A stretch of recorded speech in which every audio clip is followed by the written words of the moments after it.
I don't remember how to stream anymore. Like, how do you even stream? You click the stream button and then the data goes and that's it, right?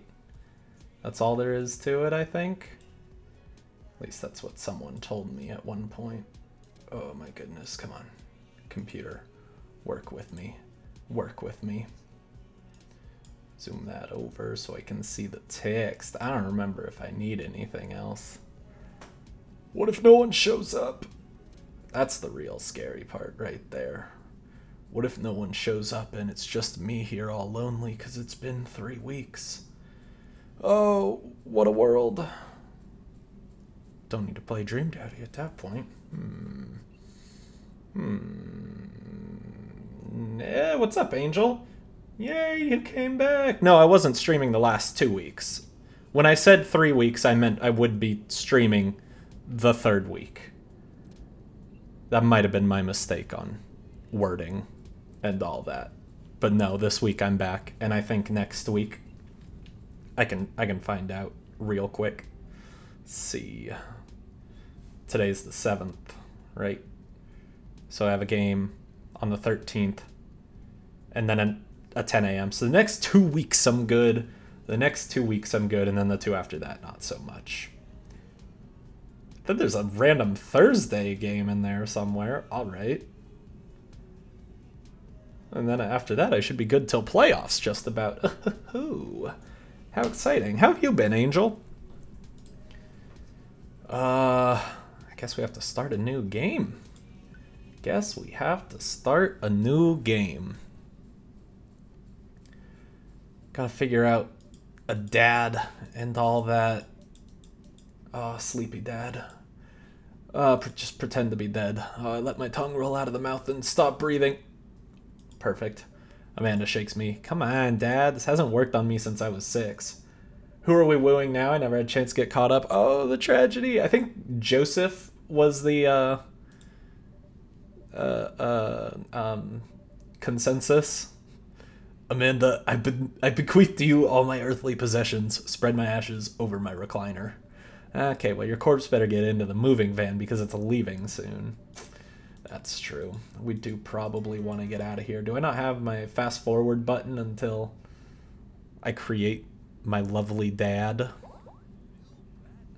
Oh, build that. I don't know. This is a perfectly good dad right here. Is there really any dadding to build or dads to build? I don't know.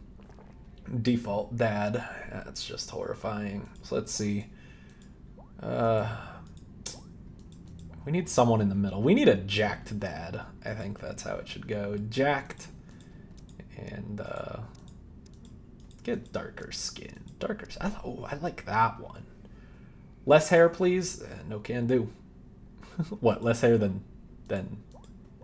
that? Or something? I mean, yeah. That's a lot of hair. That's a lot of hair. All right. Come on, Dad. We're going to figure you out. I think you should be an egghead. Yeah. We had the egg shirt last time. Egghead. Good. Man bun? Man bun? That's a good man bun right there. Give him like a real dark brown man bun. That could be good. That could be good. Could give him dreadlocks or a fro or peaky. Ooh. That's an old dad right there. A ponytail. Some good dad hair. Some good dad hair. That's Damien hair. This is good. Ooh, nice and swoopy. Okay. I like the swoopy hair so far. We can give him the heart eyes. Oh, man. No, he's got it. This dad's got to be a looker. Whoa, what's this? Okay. I shouldn't have so much fun making a dad. There aren't enough character creation options. At least Bear Goku is no longer a thing, but digging the man bun. Can we do the anime? Oh, that's right. Someone did ask for... Was that you last time we asked for the anime eyes? It's been so long. It has been 3 weeks, but you know we're going to do the anime eyes. Let's just see if we can make him like an anime girl. Oh, it's so good. Oh, everything about it. Yes. Yes. Yes. Yes. Yes. Okay. Everything about this is fabulous already. Those are good. The big ones are good too. Okay. Do we have like some thinner ones? That's not bad. There we go. Yes. Okay. Facial hair, none of it. Oh my goodness. Oh my goodness. It's so bad. I should actually see what it looks like with a normal hair color. Oh, I don't think he needs facial hair. When are you starting a different game so you can watch again? That's the question I've been asking myself for the last couple weeks. I need to figure out what game to go to. People told me Dream Daddy, so I'm doing Dream Daddy. Trying to think of what other games I even have. I haven't been feeling The Sims recently. Just haven't wanted to.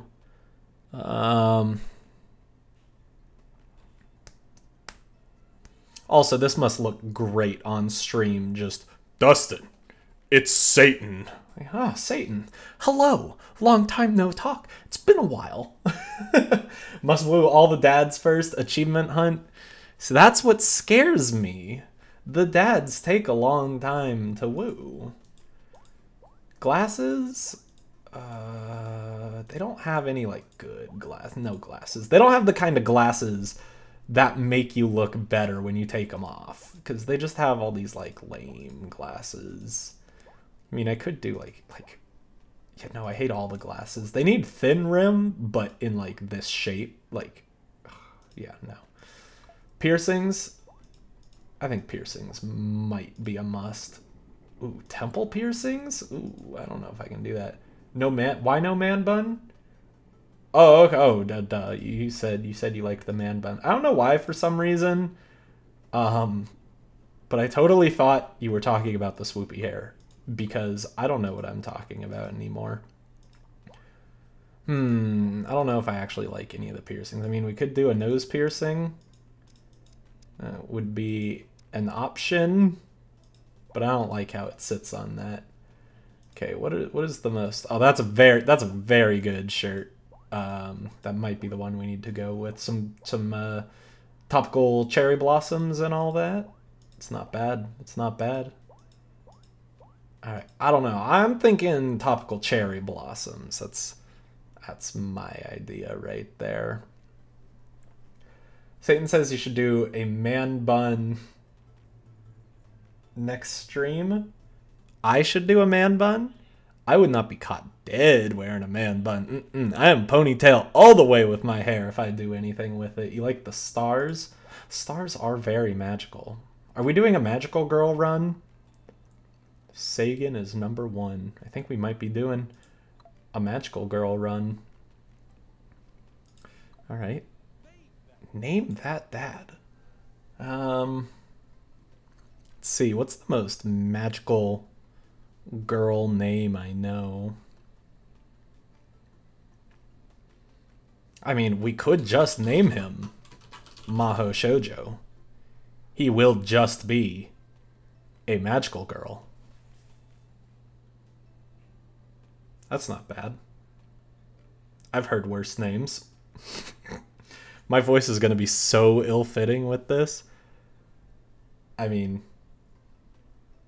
it's going to be perfect, I think. I don't have any other dad voices. Like, I don't know anything of what I'm doing, quite frankly. Yep. I'll be that dad. Let's just get it out of the way because I gotta go after the worst dad. I'm gonna turn down my microphone a little bit because it started to clip. I'm gonna go for the worst dad because I don't care. We'll go mother. Since we are a magical girl, we need to hit all sides of the LGBT spectrum, except for the T. I don't think this game. I mean, I guess we can have it like in the lore, but I don't think this game really says that we can be a T. How did you like wooing Damien? I liked it a lot more than I thought I would. A lot more than I thought I did. All right, tried to steal people's pets? No, Dad. That was Emma S. She moved to Kentucky 3 years ago. I miss her. I also miss my hamster. Oh, Sir Hamilton the Brave? Oh, I can't do it. Oh, I can't do this. This is the worst. This is the worst invention you've ever done. This is, of course, the day we adopted you. Because in this one, we are going straight for a dad. Let's see. It's got multiple places to sleep. Not only are there bedrooms for your sleeping pleasure. I think I might have already said this. But I don't know. You sleep more than anyone I know. Please stop calling me Pops. I am the most powerful magical girl you have ever met in your life. Okay. Neighbors, rowdy teens.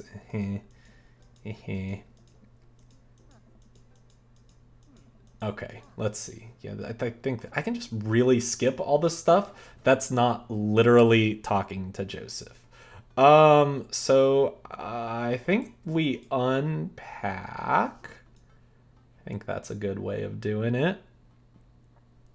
Because I think that's what gets Joseph to come over. And then we can talk with him. We'll have our awkward meetup where we accidentally make fun of the other person's living situation, you know, as we do. And then let's say Joseph probably wants his plate back. We'll win some cool neighbor points. And we did this last time, so we'll just keep letting it go as we meet the horrible twins. Let's check out the park. We can go battle Brian, I suppose. He's going to kick our bootay, as he normally does. So I'm going to be listening, but typing up a story, because notebooks are easy to destroy. Oh no, what happened? Is this like a creative writing notebook? Let's pet the dog. But where do I pet the dog? Give him those head rubs. All right. Oh, good. Sirens. The police are coming from me. I hope your notebook is at least salvageable, or at least the story within the notebook is probably not. All right. It's a new technique. It's like disc golf, but the goal is my face. Looks like you're winning. Ah, I'm just messing with you. I'm Brian, by the way. All right. I'm Maho. Oh, my goodness. Okay. So now we go into our Pokemon battle where I'm never going to beat this. Okay, Amanda's going. Let's see. We can brag. Why not? Okay, loses 10 HP. We lose 15. Can't switch daughters. Amanda is your only daughter. Well, ain't that a darn shame. Let's give the spelling bee photo. I don't remember what's good. Okay, so not the spelling bee photo. I need to do that. See, I think I've already lost. Okay, he lost 20. That's good. And she won a canoe. We lost that, so that's no good. Honors classes. Okay, good. Yep. We're going to lose again. I don't really know if you can win this. Probably can. What's up, man? Why? That's all I get as a hello. It's creative writing and the notebook is fine, but the front cover is kind of falling off. Besides, it needs typed anyways. That's a darn shame. Well, at least it wasn't something like you spilled water on it, because, you know, that would be, like, very bad. Then you'd just be, like, racing a literal clock. Whereas, at least this you can work on. You can work on it slowly. And then, why when you're working to midnight?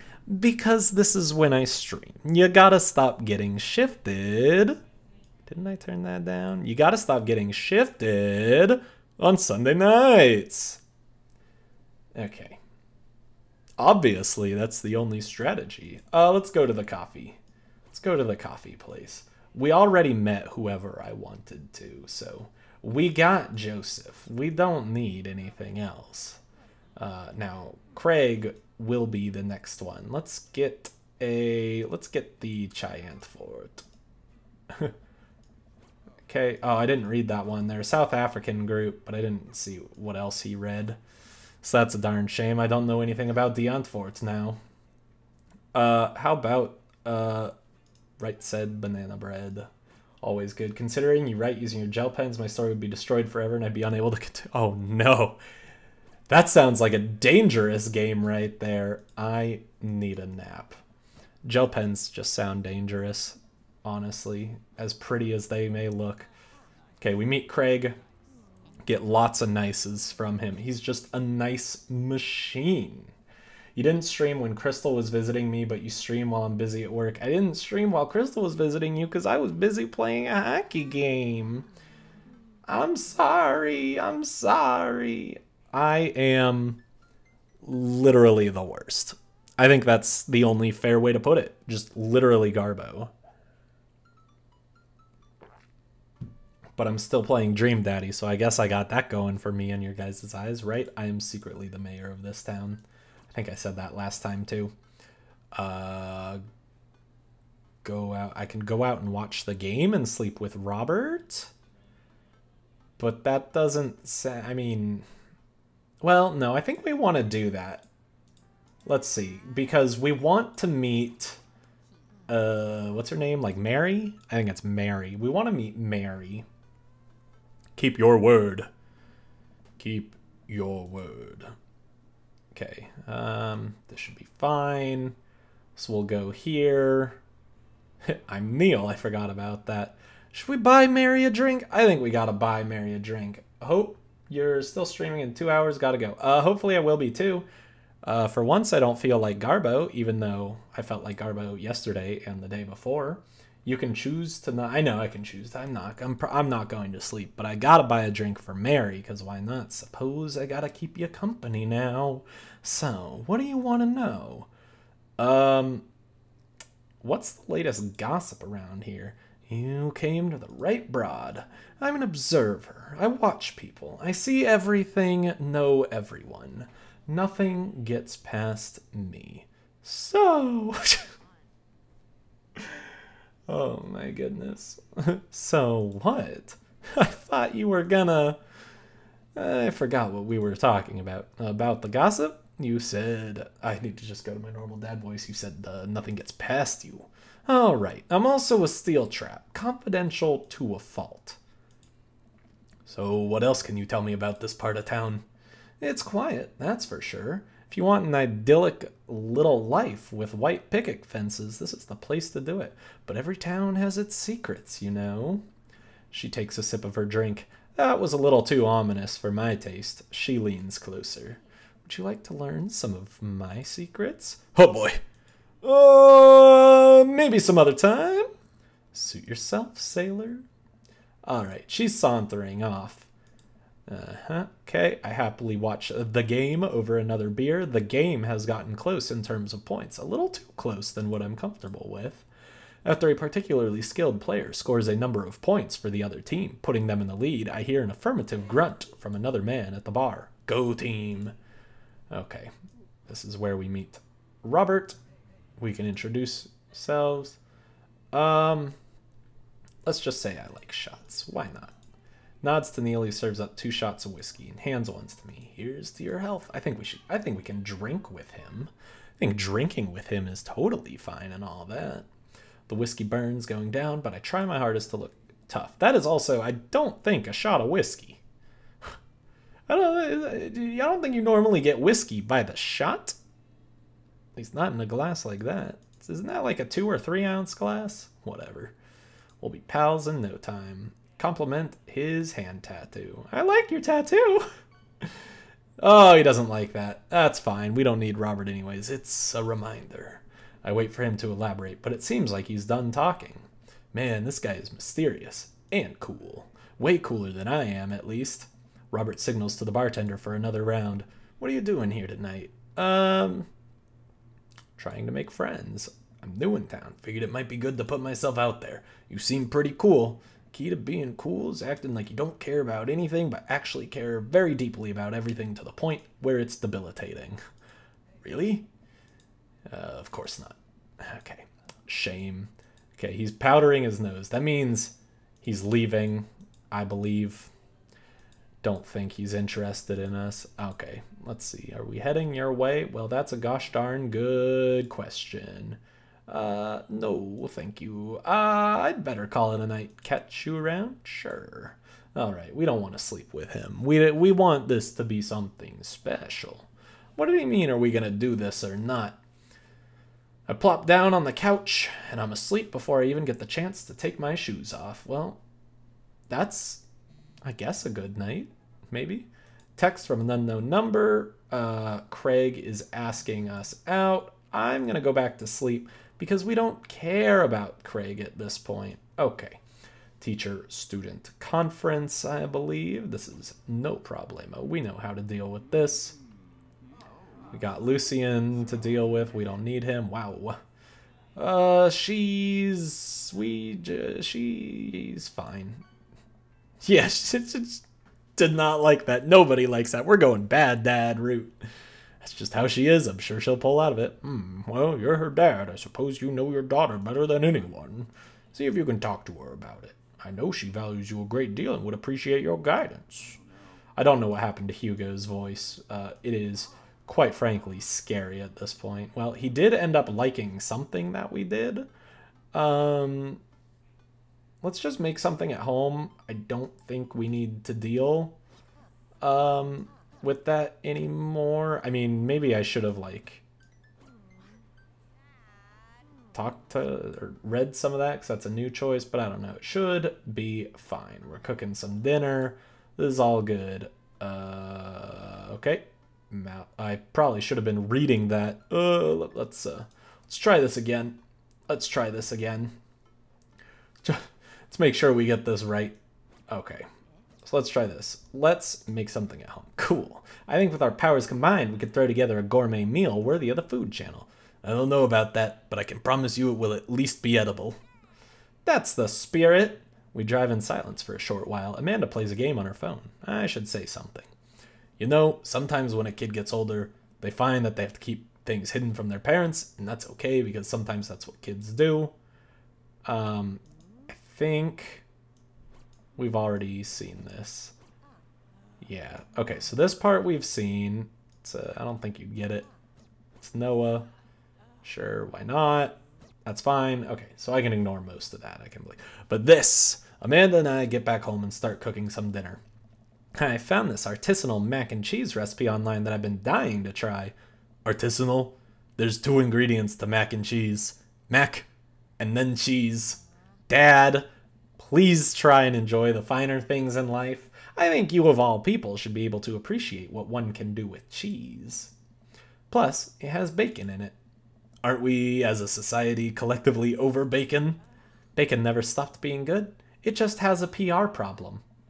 We get to work on the recipe, Amanda measuring things out and handing them to me to dump in the bowl so I can feel useful. Thanks, Amanda. Amanda puts me on bacon duty so I can chop a bunch and toss it in a pan to get it sizzling. The key to good mac and cheese is a balance of texture and flavor, Pops. Not only are we going to want the fullness of the cheese and bacon, but we also need to counterbalance it with the crunchy mouthfeel of the breadcrumbs. Okay, let's check on the bacon. It's still pink and rubbery. I give the pieces a little stir. Wait, what's a mouthfeel? You know, when you eat stuff and the texture... Listen, I've been watching a lot of the Food Channel, and I honestly don't know what it means. It just makes me feel sophisticated to stay. No. I get that. That's me talking about beer. Like, yes, mouthfeel. It's a liquid to me. Every time I watch that channel, I just feel, in order, hungry, jealous, insecure about my cooking ability, and then hungry again. Those are the 4 stages of grief. I remember reading about that in health class. I like the mouthfeel of that sentence. Oh my god. Amanda, mouthfeel isn't just about food. It's also about words that are fun to say. Gregarious. Amanda should major in culinary arts. I mean, she'd probably be pretty good at it. Lenticular. Cattywampus. Discombobulated. I knew I should have checked it. I must not have been paying attention to how hot the pan was. I thought about it. I was like, I should really, but I really wanted to say discombobulated. Fire! Fire! Oh god! Fire! I run around the kitchen looking for anything to put out the fire. I grab a cup of water and Amanda snatches out of my hands. Good work, Amanda. Thanks, you're saving me. Nope! She puts it down and calmly grabs a lid from the pantry. She places it on top of the flames and turns down the heat. I finally calm down. Did I almost just burn down our brand new house because I was too busy saying silly words? Indubitably. Cool. Who wants takeout? Amanda and I order some Chinese food and eat it on the couch of our new living room. She flips on the TV. Ah, cool. Long Haul Ice Road Paranormal Ghost Truckers is on. Your favorite, right? Oh, hell yes. Okay, we have done this before. So what's next? Like, do we just get to the point where we go to the party soon? Because we haven't met Damien. I wonder how that's going to work. This is... excited for the cookout. Yep, there we go. That's a bad attitude. Don't you want to meet some of the people in the neighborhood? I burned the bacon. You believed in me. Now you're disappointed? Now you're disappointed? Angel, you have been watching me for how long? And burning virtual bacon now is the tipping point of your disappointment? I find that hard to believe, quite frankly. Don't you want to meet some of the people in the neighborhood? I'll probably end up standing uncomfortably in the corner with a plate of food and hope that nobody talks to me. As we do. Some of these choices don't matter, and it's a little difficult to tell which ones. Let's see. Okay. Good eve, friends. This is new because we did not meet him at the mall. Damien, this is our new neighbor, Maho. Ah, so lovely to meet you. Damien shakes my hand and then bows. If ever you're interested, it would bring me great pleasure to host you for a spot of afternoon tea. Wow, yeah, that sounds rad. Splendid. Well, I must be off. Perhaps our paths shall cross again. Damn, what a classy dude. Wow, I think I've actually met everybody else. You played a Legacy and Dream Daddy, and I was the one who suggested both. I can't really be mad. Oh, well, there you go. Hey, it worked out very well. That means you need to choose my next game, right? And I don't need to play Dream Daddy to completion? Okay, so we know everyone else. This should be fine. Let's talk to Robert and Brian. We've kind of talked about all of this. Why not? Like, maybe there's some new Brian stuff, or Robert stuff, because we talked to him and didn't sleep with him. But I don't know if I really care enough about that. Let's, talk to Craig. We always got to talk to Craig. All right, Craig, are you excited? The new place is perfect. We are very good at what we do and all that. What is happening in these speakers? Oh my goodness. Let's talk to Joseph and Damien. Believe we've talked about this. Okay, yes, we have. So we're all good. We really just need to get to the point where we're dating, we're talking with Joseph. I don't really know if we're actually going to be dating him or anything like that. Wish I could have been playing Paranormal Ice Road Truckers. You and Daisy seem like you were having a way better time than I was. Because we were. Well, hey, at least you met some other cool dads. You should hit them up on Dadbook. Maybe I will. Still have to play to completion because no one else I watch will. It's up to you. Darn it, other people. Game Grumps, why didn't you put up entire devlogs showing everything? I have a good feeling about this place. Good, I'm glad. I don't know how much of a good feeling I have anymore. I feel like I'm slowly just going to run out of good dads. I'm going to see how long I can sleep for. Kiddo, I am tapped out. But the sun hasn't even gone down yet. I still have sleep to catch up on from when you were a baby. Just let me be. I'm just relaxing tonight. Have fun, okay? Great. See you later. I watch Amanda drive off into the night. I really do hope she has fun. I plop down in front of the TV and turn on some Wine and Dine Mastermind with celebrity chef Gavin Chapman. Looks like Gavin's making a roasted rack of lamb with rosemary mashed potatoes. I'd love to be able to cook like that. Okay. What a professional. This is all fine. Alright. She's gonna be doing that. I was scared. I hope you appreciate that. Okay. I trust you to make good choices. Team Shoujo. Team Girl, let's go. On the Friday night, you are most likely to Netflix and grill, baby. If you had one thing to take with you onto a desert island, what would it be? My trusty grill, baby. We're going grill daddy here. Top tier grillmanship, baby. Oh. Good Father, baby! Favorite movie genre? Sean Connery's entire filmography. Sounds good. Ideal date? Eating I thought that said burger. We'll say eating a healthy dinner at 4 p.m. Never leave home without a sensible cardigan. Spend a lot of time thinking about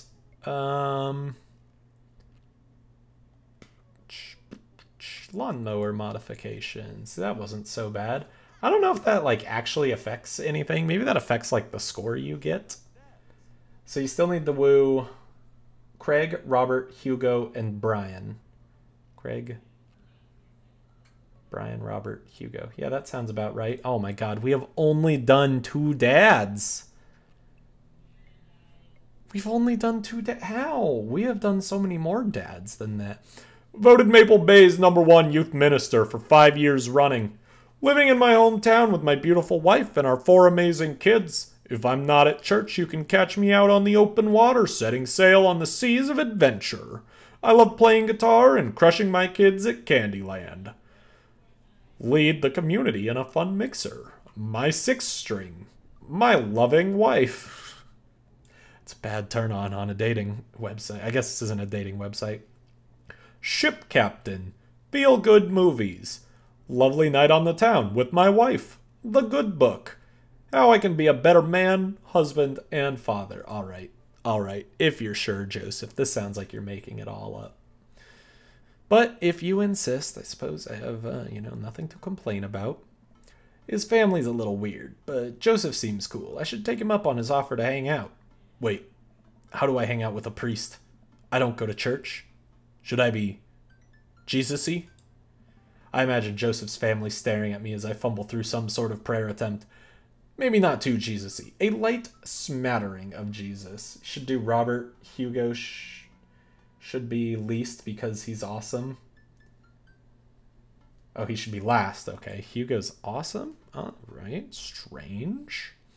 Will he want me to pray? Is he going to pray to me or at me? Do I have to pray at him? Talking to Joseph, huh? Ah! Amanda! How many times have I told you not to sneak up on me like that? Hey, Crystal, what's up? I selectively ignore it every time you do, Pops. Her eyes are a little puffy, almost as if she'd been crying. She pulled this up on your laptop. That's the strat right there. Hey, are you doing okay there, kiddo? Oh, of course, I'm fine. I just started thinking about how there are a bunch of people who still don't think aliens exist, and it's bumming me out. You missed us starting to talk to Joseph? That's about it. Also, tell me if my voice is too loud. When did we move to this dad? At the start of this stream, so half an hour ago or so?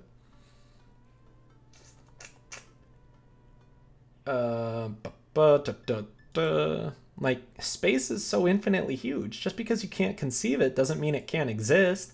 And I understand the Fermi paradox, but to completely write off aliens, there's so much stuff we just don't know. I'll be okay. I'm glad. But aliens are definitely out there, and I hope they'll one day be my friends. Remember how you used to be afraid of aliens? Yeah, but whose fault was that I watched Fire in the Sky when I was 5? You're watching drama videos? What is drama videos? That sounds like something straight out of Kitty Powers. Amanda, you stole that VHS from my closet and locked yourself in your room to watch it. Also, Amanu? Oh, yes. We are Animu, Dad. Or are you saying you were also watching Animu? Because that's what I wanted to do, and then I ran out of time before stream. Because the new season just started this week. I got what's it called? Fairy something? Fairy Gone? Gotta watch that. Hope it's any good. I don't know how I feel about this season so far. If Fruits Basket turns out to be the top anime of the season, I am just done. Oh, about YouTube drama. All right. I just get all my tube news from Jackass. Oh boy. It's not. honestly forgot about that part of the story. You need to watch more Blood Plus, and then showed it to me when I went to visit her. How was that? She came in here crying because I didn't stream when you guys were together. Really, really, now that I've thought about a good comeback, I think I was just being polite so that you guys could have more time together. You don't need me to bond over anymore. You guys have each other, and friendship is the most important thing in the world. And I think that's just beautiful. Oh, man. That's never gonna get old. I have no idea what that sounds like. I guess I could plug my headphones into the microphone so that I could hear. That would be weird. Wow, I really brought all those years of anxiety over being abducted by aliens on myself, huh? I pat Amanda on the back. And now you want your new best friend to be an alien. Look at that personal progress. Change the subject. No, but seriously. You know you can talk to me about anything, right? Yeah, that's why I'm talking to you about aliens with you. It was awesome, and yeah, I was annoyed a bit too, just because that way we could talk smack. Nice. There's nothing wrong with Fruits Basket. I own the entire 12-volume collector edition manga. Oh, see, the manga, maybe there's nothing wrong with. But the first anime, that was something else. I couldn't get through that one. I don't know. Maybe my tastes have just refined, and by that I mean I have feminized a bit more. But like middle or early high school Dustin was not going to sit through Fruits Basket. Definitely not.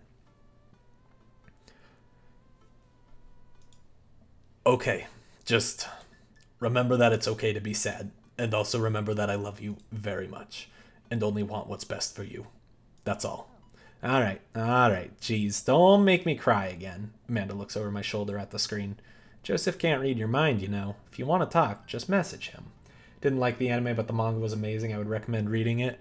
It is actually, it just recently I was like, huh, that would be a good one to get to practice my Japanese with. Because I've got, the problem is I had a subscription service to Japanese manga, and it's a lot of fun.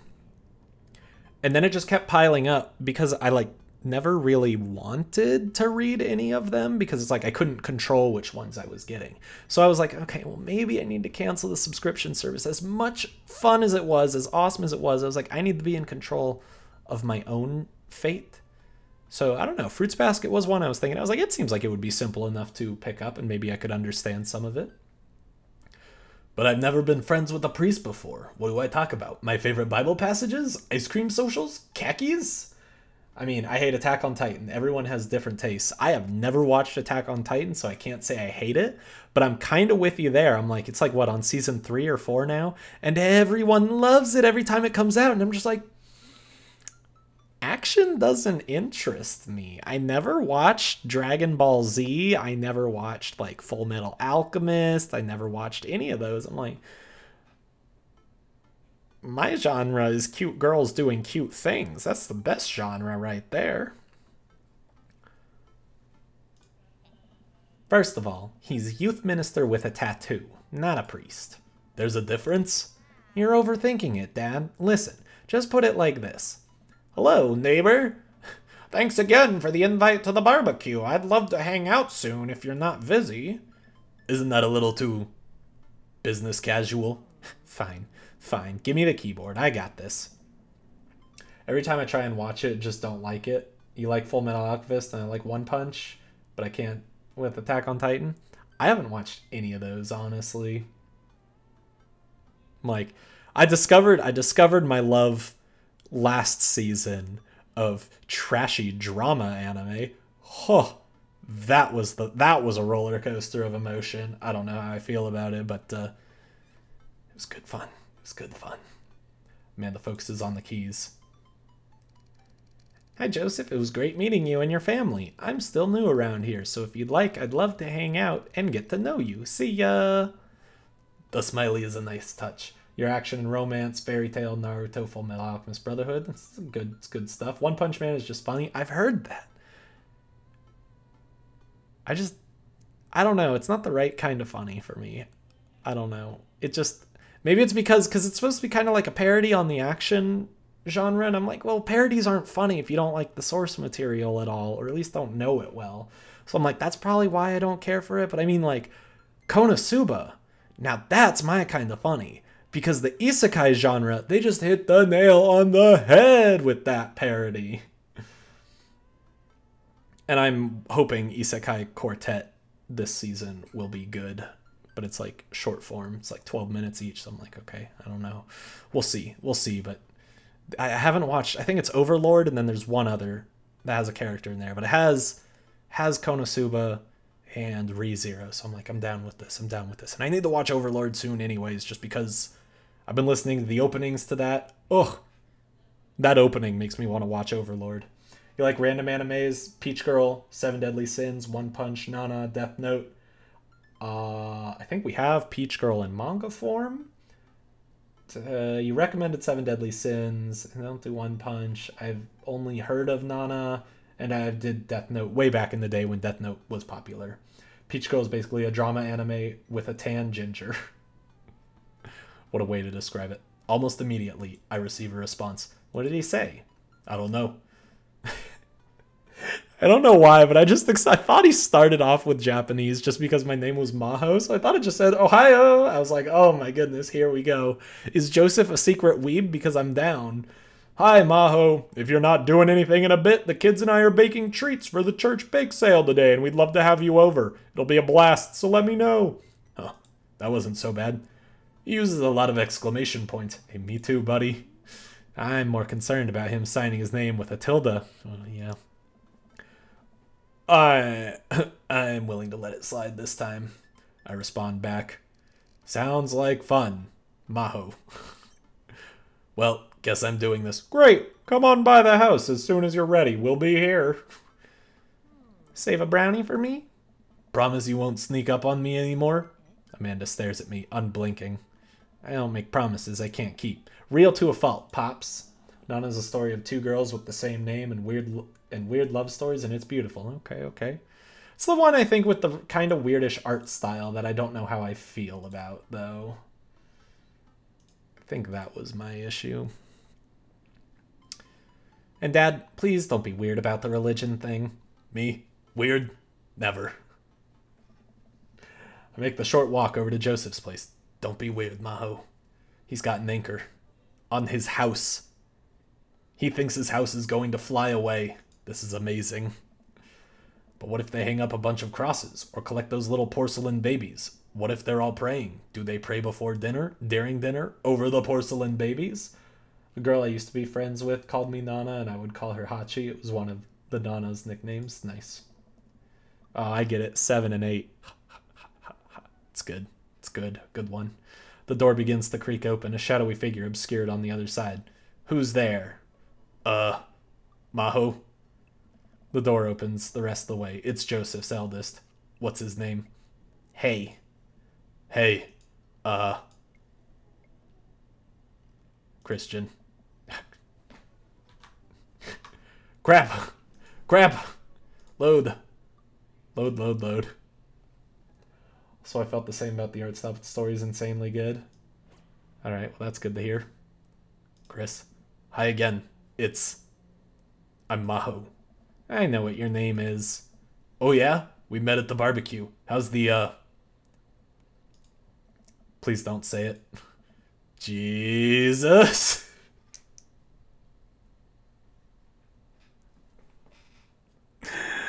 Coming in clutch. Coming in clutch. Chris blinks slowly. Maybe he didn't hear that. You're weird. Is your dad...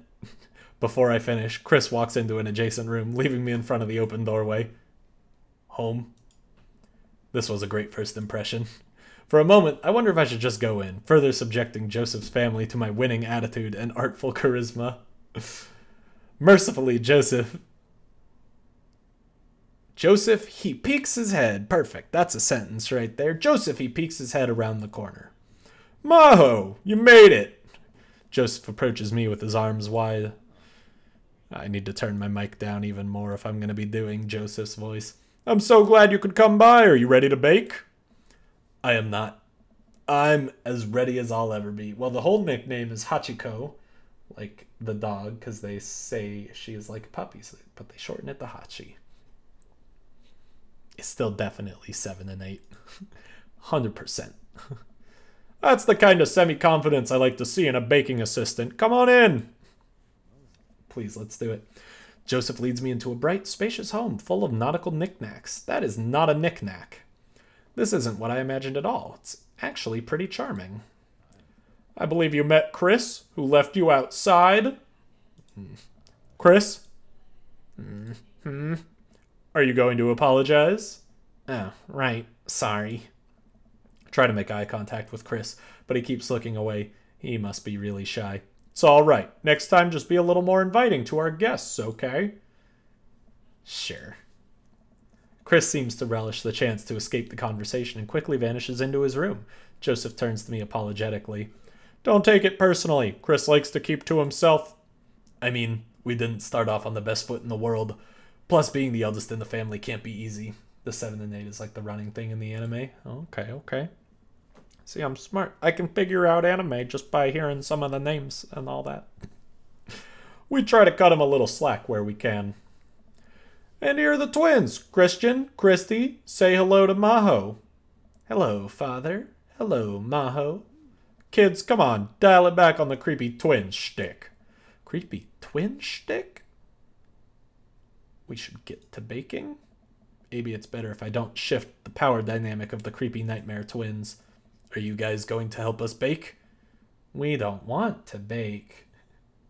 Chris is me if I was in that family. Chris is everyone if they were in that family. Well, okay, what do you want to do? We have to perform surgery. Guys, we've been over this. Please stop cutting open your toys. Christian and Christy run out of the room, giggling. After a second of relative silence, Joseph turns to me, grinning sheepishly. You ever have more than one kid, Maho? Nope. You should try it. We both start to laugh, but are interrupted by a loud crash from the kitchen. What now? Oh, that doesn't sound good. Christy? No one responds. Joseph furrows his brow and motions for me to stay where I am. Wait here a minute. Joseph rushes into the kitchen. I remember this with Amanda. Half of fatherhood is trying to keep your kids from finding creative ways to kill themselves, and he's got 4. Talk about worry. Take a seat on his surprisingly pristine couch and twiddle my thumbs. Oh, you're not supposed to sit on that couch. That's not the couch for you. I'll examine the bookshelf. It's a pretty sturdy wooden bookshelf. It looks handmade. Did Joseph build this? It's a big stack of what looks like travel magazines. Hyenas of the Serengeti, the underwater mysteries of the Antarctic, and on and on. Seems like Joseph really loves a good adventure. Unless this is a Mary thing. Who knows? Next to them are a couple of different Bibles. Looks like he's covering all the Bible bases. King James, New American Standard, the Bible for Teen, the Extreme Teen Bible? Merle High Church is here? Or one Joe and one Joseph. It's the same. They have one kid named Chris and one Christian. It's like naming one kid Bella and the other Ella. No, it's like naming them Ella, Ellie, and Eleanor. Like, no, stop. Bella and Ella is just disgustingly twinsy, but they're not the same name. Joe and Joseph, yeah, there's no arguing that. If you have a Joe and a Joseph, and maybe a Joe and a JoJo and a Joanne, it's like, stop. He is a cool youth minister, after all. On a higher shelf, there are a bunch of old romance novels. Judging by the wine stains, these must be Mary's. The newest one looks like Hot Body Johnson, Sex Detective. The 8th installment in... Wait, this is a series? It's like the... Oh, jeez, it's been too long since the podcast ran. What's it called? The Belinda Blinked series.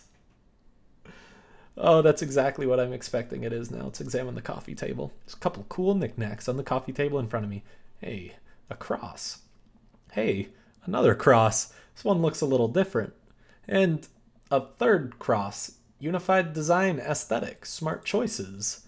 There's also a brass thing here. It looks like something a sailor would use to navigate with.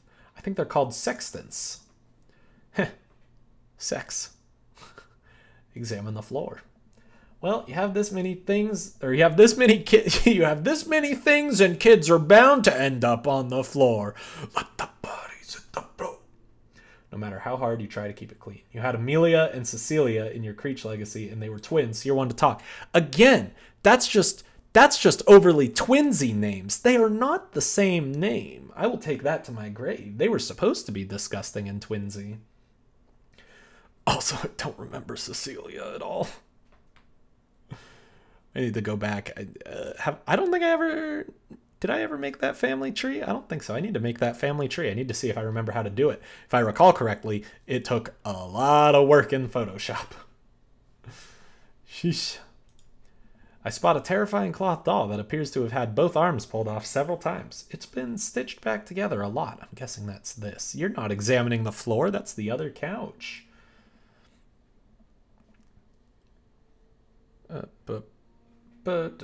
Cecilia was a painter. Okay. That doesn't help too much, but I believe you. You probably know it better than me. The tag says C plus C, of course.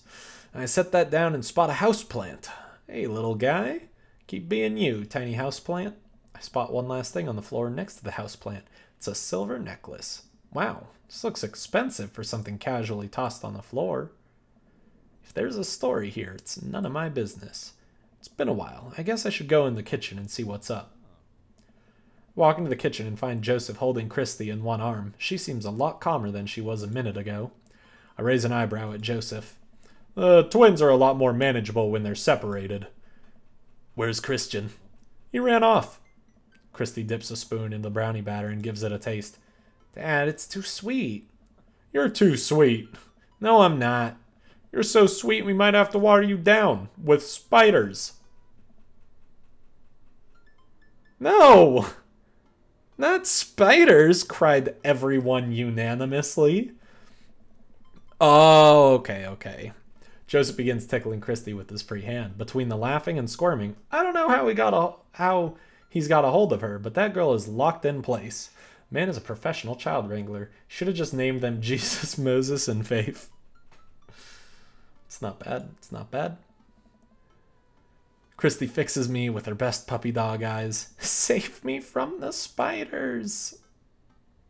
Spoon duel the Spider King? Let's do that. I grab a wooden spoon and point it in Joseph's directions. Unhand her, foul beast. Okay, Maho the Valiant, let's see what you've got. You may have defeated me at Tarantula Ridge, but now I have the upper hand. Joseph gently puts Christy down behind him. Have you come to squash me, knight, or have you merely fallen into my web? I'm no mere fly, Spider King. Now, en garde. For a minute or so, Joseph and I mock duel with the two dumbest-looking spoons in the room. Eventually, I strike a killing blow in the invisible heart between his arm and his body, and Joseph recoils in horror. Blast! I am defeated! You could never best me, Spider King, for I have the power of... I sneak a taste from the brownie batter. The magic. Oh man, that is way too sweet. Christy begins jumping up and down excitedly. My hero! Christy hugs my leg before making a surprisingly fast exit. Hey, wait, do you want to bake brownies with us? Christy hesitates, then shakes her head no again. Sparkle Pony. Better name is pronounced Christy. Oh boy, I hope not. Christian, Christy. Sparkle Pony. Sparkle Pony? Joseph looks confused. You don't want to bake with Dad now? You want to play with Sparkle Pony? Yes. Okay, go. Before Joseph can even finish his sentence, Christy is out the door and down the hall. Ahead. Joseph sighs deeply as he stares into the chocolate batter. He tastes it again, face twisting. And that is still way too sweet. So, what made that crash? Egg beaters on linoleum floor. It's my new techno single. Still haven't thought of a B-side. Now we're both looking into the batter. It's got a sickly sheen of sugar and chocolate candies throughout, and I have a feeling Christy had something to do with it. We need a fresh start. Oh, yeah, like I said, I'm not really a baker, but... Don't even sweat it. The bag came with instructions that mysteriously vanished along with my daughter, so we'll probably be fine. Probably. Yeah, probably. He certainly looks confident. All right, Maho. You've baked a cake from a box before. Oh, this is not him speaking to me. All right, Maho, you've baked a cake from a box before. Once. How hard could this be? Now grab a spoon and get ready to rock. Mario Batali, save me. Joseph and I set to work, cracking the eggs and mixing the things, and then pouring the things according to how we assumed the back of the box would tell us to. Things go according to plan, and soon enough we have a solid batch of brownies. Whew! Wait. Joseph has a little dot of batter on his nose. Wow, Maho, way to use those dad skills. I bet you baked a few box mixes in your time. His nose. Joseph. All we have to do is bring these to the bake sale and voila, duty done. Now help me find Christy. Keep your eye out for a pony that sparkles. Joseph. Hold still. What? Thumb in position. And... got it. Joseph's eyes go wide as I gently wipe the chocolate off his nose. Is he... blushing? Oh, thanks. No problem. In less than a second, I've licked the batter off my finger. It's really good batter. We should find Christy. Yes, we should do that. Maho. Joseph quickly composes himself. All right, she can't be far. You take the delta position and I'll watch your 6. Do you even know what that means? Alpha Tango Sparkle, Roger. Joseph starts making his way down the hall and calls back to me. I feel like I have not gotten any hearts on this date. Like I'm garbage and made all the wrong decisions with Joseph. Take the brownies and the rest of the stuff I baked earlier today while I get Christy. We'll meet you out by the car. If we do this, do we wreck their marriage? Will we be home wreckers? Yes. That's just how it's going to be. Joseph, Christy, and I arrive at the church parking lot to find fold-out tables and pop-up tents already set up. Looks like the bake sale is already in full swing. Wow, this place is packed. Is this... packed? There are a few people milling around. Must be a value pack. If you can count a city's population on your fingers and toes, this counts as packed. Point. Christy rockets out of the car and into the lot. Is she running on jet fuel? I want to sell brownies. Okay, let's get set up. I want to see Mom. She's down by the other row of tables, helping out with another group. Oh, God, I got a yawn.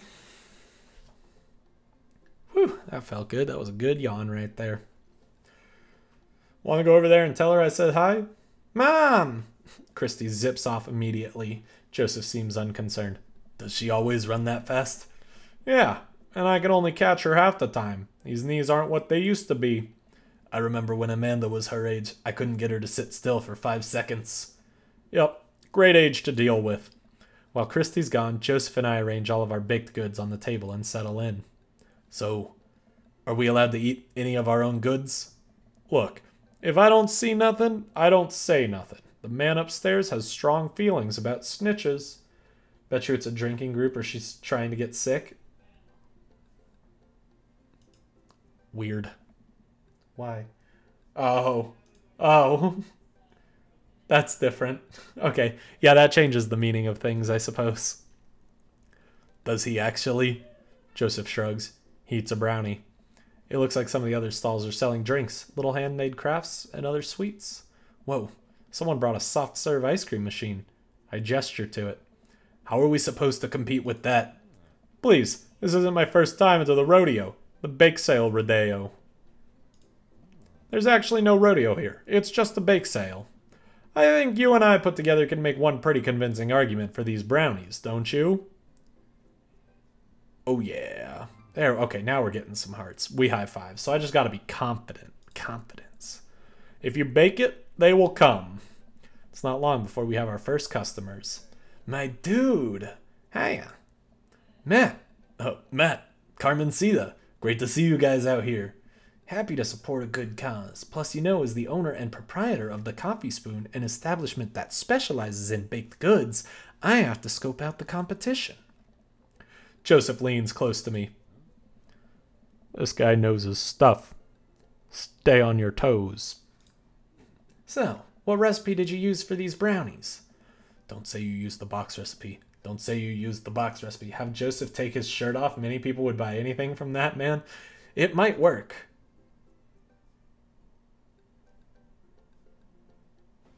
It's just how not. Let me tell you a story, Matt.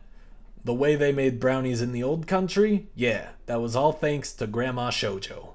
Travelers from far and wide would make the pilgrimage to her sleepy little town simply to be amazed by her masterful use of chocolate. All that knowledge, all that expertise, it was passed on to me. Sure. Joseph leans over again to me. Lying is literally one of the 10 things we try not to do. What about reloading? Does the big guy upstairs have anything against reloading? Just asking for a friend, Joseph.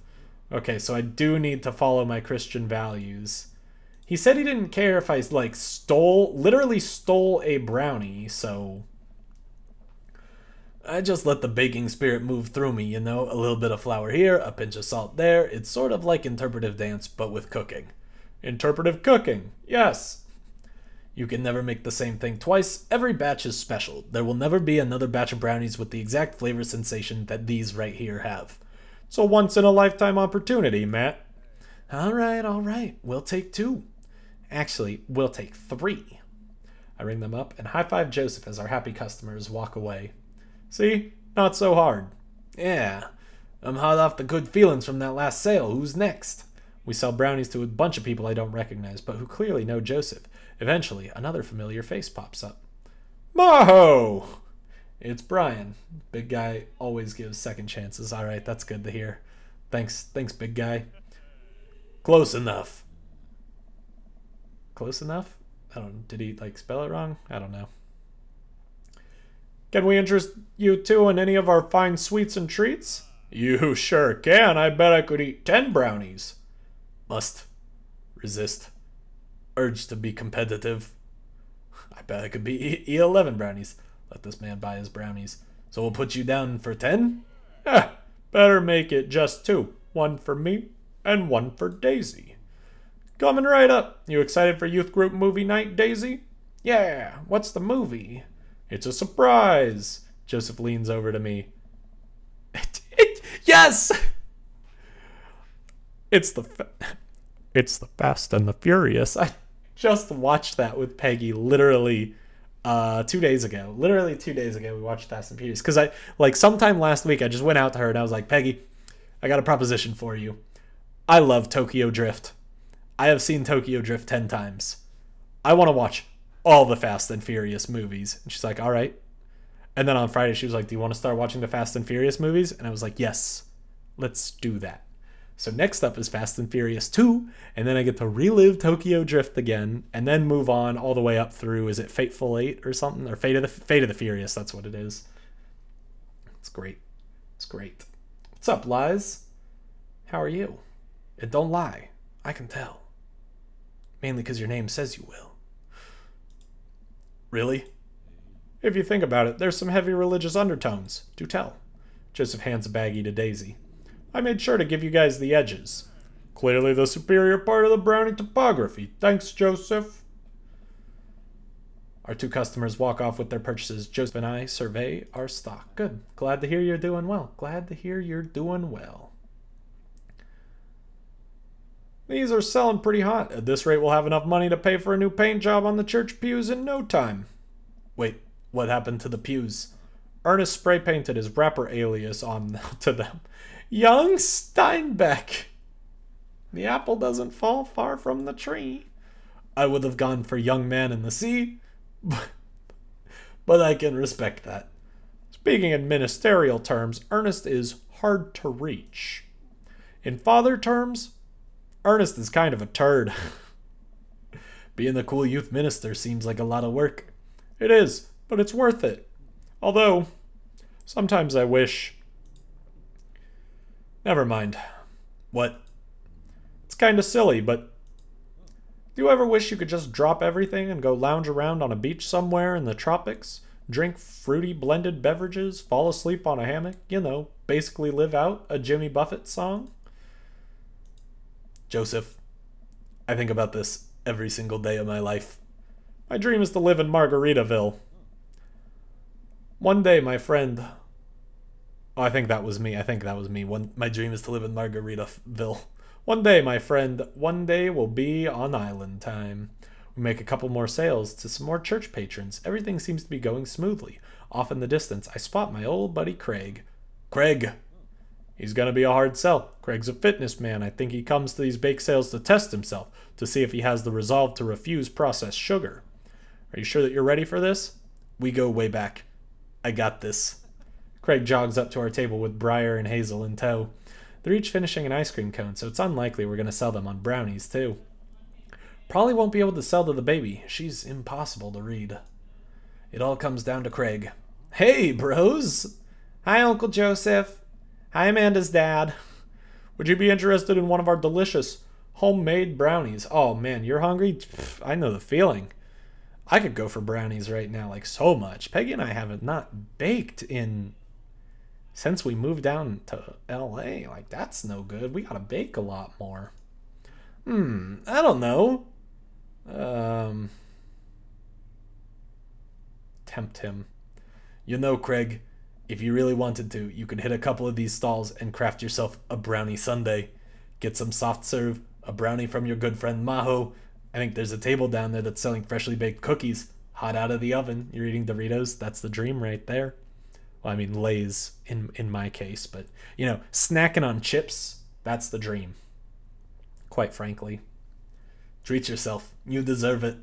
It's a tempting offer, Maho, but I've got some Chio mango pudding at home that I'm actually pretty excited about. I'm going to have to pass. No, buddy. Suit yourself. No. No. No. We're going to get him. You only had a few marshmallows this morning? You need more than just marshmallows. Okay. Oh, yeah. I want to, we improvised. Okay. Okay. So what happens if I say this? I'm curious. Your eyes so Doritos are amazing right now. Nice. They used to call me Brian Hollowlegs Harding back when I was in the competitive circuit. Think you could go brownie for brownie with me? 12 brownies. Let's... Okay. Let's try it again. Let's just... I wanted to see what happened. I really wanted that to work, but sometimes you just gotta deal, I suppose. She had some right now. Let's see, I could email you some. I don't know how well that would work, quite frankly. But, you know, I could try. Let this man buy his brownies. Make sure we give him that. Okay. Let's do... We'll do the... Because we said we go way back, so maybe that's what I was supposed to be saying. Hey, Craig, when we were freshmen, remember how our next-door neighbors pranked us by switching out our laundry detergent with dish soap and how the washing machine exploded with suds? And then we decided to get back at them by breaking brownies for them, but sprinkling high-intensity hot sauce into the mix, and then we watched them cry after eating it? Ha! That would feel bad, but we had to clean up the laundry room ourselves. Anyway, these brownies are like that, but without the hot sauce. Maybe you should get one more, for old time's sake. Craig thinks for a second. Well, the girls just want a game. You know what? We'll take one for each of us. Even River? I'll eat hers. Got him. Oh, the eggplants are flying now. You've got yourself a deal. The day winds down. We're pretty much out of items to sell. Everyone starts packing up. Christy eventually comes back and immediately falls asleep in Joseph's folding chair. Boxed mix, huh? Mary saunters up to us. She looks like she'd rather be anywhere else than here. Then here? Then here? I'm sorry. Then here? No. I'm watching it. No way. Then here.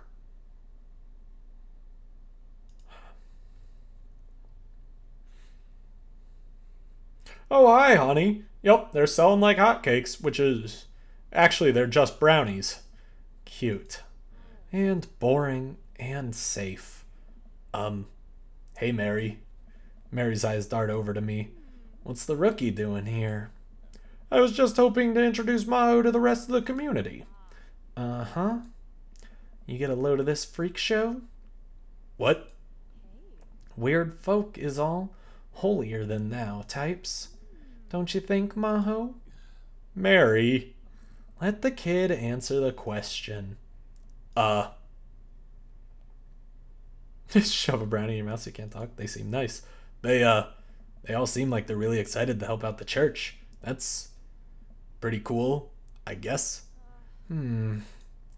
Mary, can we talk about this later? Oh, am I embarrassing you in front of your new friend? Joseph doesn't respond, trying his hardest to keep his cool. Can we please talk about this later? Sure thing, honey bear. Mary turns her attention to me. Hand over the cash. Jesus, I'm not trying to rob you. I'm in charge of the funds here. I hand over the cash we've made. It feels like a hefty wad. You can't with Maho's face. Maho Shoujo is the epitome of a magical girl. Just want to throw that out there. You will not find a more magical girl than him.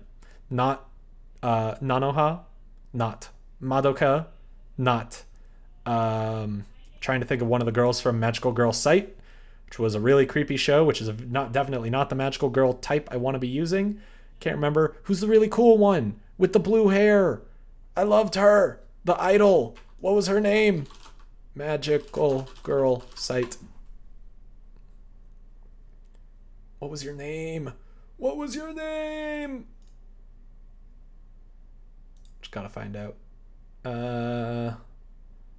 Tsuyuno, no. Rina, no. Nijimi! Nijimin! She was good. She was good. But yeah, no, we're better than all of them. Combined, even. Combined! I hand over the cash we made. It feels like a hefty wad, if I may say so myself. Thanks. Now, give me your wallet. What? Give me your wallet. You think this church is gonna fix itself? Mary... I'm kidding, I'm kidding. Sorry, I'll work on the whole pretending to be happy thing. Mary leans in and whispers to me, he's really good at it. Oh, boy, howdy. Mary walks off without saying goodbye. Yeesh. I'm really sorry about that. Are you okay? She really likes pushing your buttons, huh? Joseph shrugs. No marriage is perfect. You ready to head out? I don't know if that was very good. I have that load if I need it. So I'm gonna try once more. Gonna see if there are like better options for that. So oh yeah. We just gotta make sure we perfect this. We improvised. Come on, there we go. We go. Let this man buy his brownies. Very good. And then Craig. Remember that one time. No problem. We got this. Okay. Shove a brownie in your mouth so you can't talk? There's no way that's gonna work.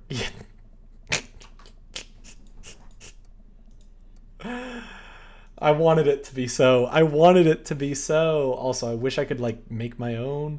Maybe I can. I can probably just save the game. That seems too easy, though. That seems too easy. We improvised. Okay. Let the man buy his brownies. Let me actually make a save game this time. Remember that one time. Very good.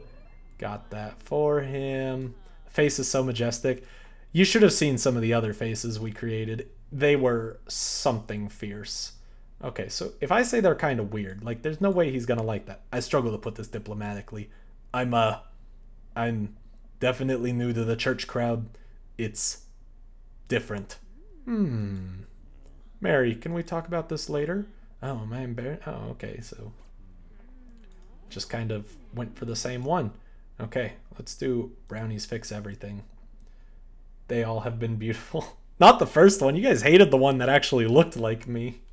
It's not my fault this art style does not capture my majestic face appropriately. This brownie will alleviate the situation. I take a brownie and split it in half, offering it to Joseph. He takes it. We eat. How's that feel? Okay, there we go. Better. You ready to head out? I knew there was something. There had to be an option there. Joseph and I load the folding tables back into the car. You like that? Okay, good. You just said he was like strung out on drugs. I guess that could be a compliment in the right circles.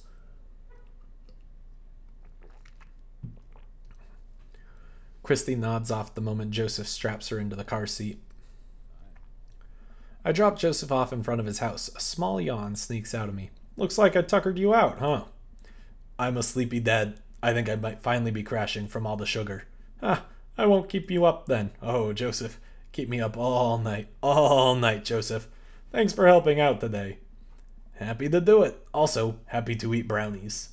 Well, next time I promise we'll do something a bit more excited and a bit less free labor. And I'm very sorry about the whole thing with Mary. You shouldn't have had to see that.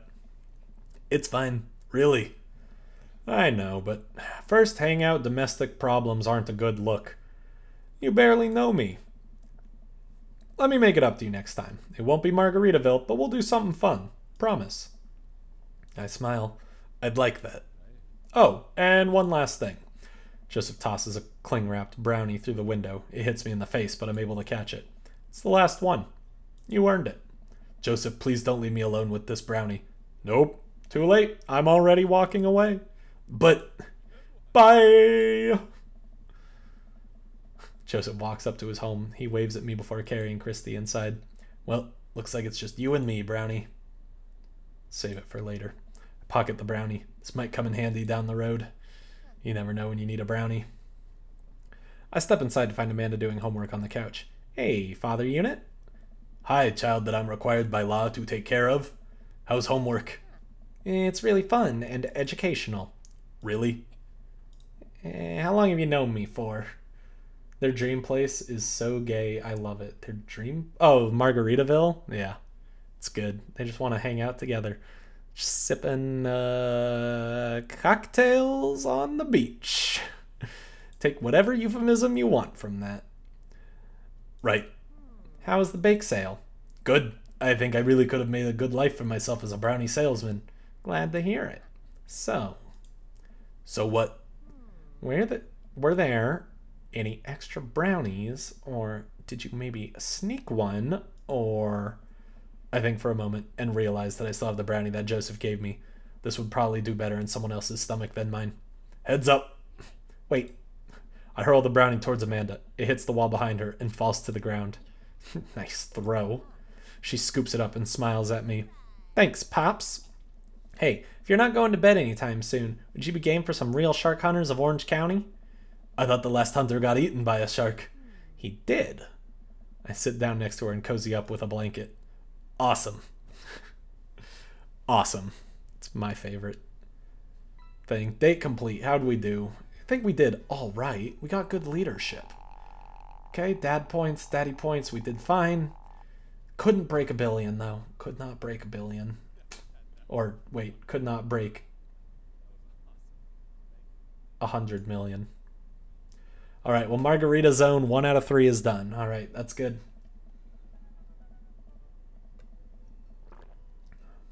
While I'm doing my afternoon word jumbles, I hear the mail truck pull through the cul-de-sac. I wonder if we got any coupons today. The nice mail person slides a couple of letters and a large odds. It's the envelope, of course. Okay, she got in. This is fantastic. We're so happy for her.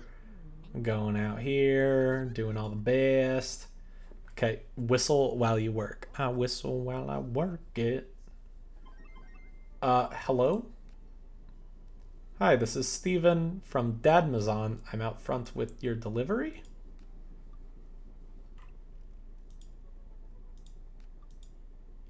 Oh, okay, yes, I'll be right down. Wait, no, sorry, I need to put on pants first. I can't find my pants, but I'm wrapped from waist down in a duvet. Are you cool with that? I can come back tomorrow. No, wait, I'll be right down. I found some sensible capris. What is this? Dadmazon? Angel has fallen to sleep. Night. Have a good night, Satan's killer. And tell Angel to have a good night as well when she wakes up, I guess. I guess save it for tomorrow. Tell her to have a good night tomorrow. Ooh, I got a package. Wonder what it is. Oh, I bet it's that package of socks I ordered. I open up the box and start pulling the packing peanuts out. Man, these socks reek. Okay, that's definitely not socks. It's... butterflies? Oh boy. I almost don't even want to know what Amanda was planning on doing with these. Hey, Amanda, your box of dead butterflies is here. What's up? Are you sacrificing them? What? I think Mary is angry at us. You ordered butterflies? You can order dead butterflies online? Wait, so these aren't yours? No, but I'm definitely ordering some right now. Okay, love you. I take a look at the box again. Oh, this is addressed to Damien's house. Guess we can bring the box to Damien. Should take it over to him. Why not? I haven't seen this before. This is weird. Jog over to Damien's house with the box. I pull back his door knocker, but suddenly the door opens. Mr. Shoujo, to what do I owe the pleasure? Whoa, how did you know I was about to knock? I don't know. Oh, okay. Anyways, I think this got delivered to my house by mistake. I hand him the box, and his face lights up. What a wonderful surprise. I was just about to send a strongly worded letter to the courier service about this. Many thanks. Not to pry, but what are you gonna do with those butterflies? Would you like to see? Alarm bells ring in my head. This is how you die, Maho Shoujo. Sure. Damien leads me into his study where he sets up some sort of workstation. Above his desk is a wall of pinned butterflies, moths, and beetles. Oh, wow. That's really something, Damien. I'm quite proud of my little collection. You do all of this yourself? Well, of course. I find it rather relaxing. How do you... It's simple. Here, let me show you.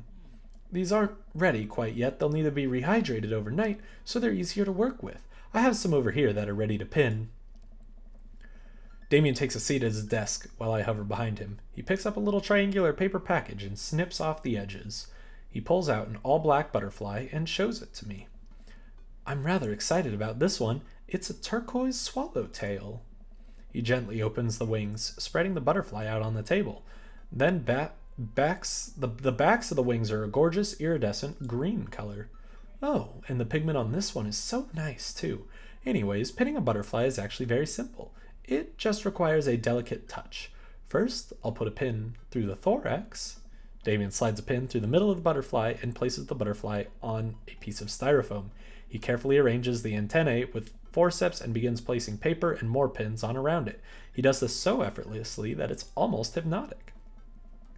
I have a frame here that I think this one will look quite pretty in, but I'll need to let it sit for a couple of days until it's ready. And then what? I remove all the pins and put it on display with the others. I take a closer look at Damien's collection. One with bright blue wings keeps drawing my eyes. This one's so pretty. Damien takes it off the wall. Ah, yes, that's a blue morpho, one of my favorites too. He hands the small frame to me. Here, I think this would look lovely in your home. Wow, really, dude? Just gonna give me a butterfly? Oh, I couldn't take this. I insist. Believe me, I have more than enough. Thank you. If you ever have any interest in pinning some insects yourself, you know where to find me. Haha, I think I'll leave that up to you. I feel like I'd probably break them in half with my butterfingers. Nonsense. You have beautiful, steady hands. You would make a fine taxidermist. Am I blushing? Damien walks me to the door and gives me a warm smile as I leave. Do take care of yourself, Maho. Thanks for allowing me to share my odd little hobby with you. All right. Thanks. All right. I mean, hey, why not? Okay, we'll just get rid of this that she doesn't continue popping up there. Joseph, let's go. Number 2. Number 2. Oof. Oh, God. Giant stretch. Giant stretch. I needed that. It's been a long day of clipping coupons. Looks like there's a sale on boxed brownie mix. You don't say. That reminds me. I wonder what Joseph's up to. I should see if he wants to hang out. Or if he wants to go to the store with me and use these coupons. Looks like he's online. Hey Joseph, wanna hang? That crack was louder than my Doritos crunches. Maybe I need to be a little bit better about this thing then. I'm not used to it. Because that's just how my neck is. Maybe I need to figure out, I need to like mute it next time. Like if I just do like.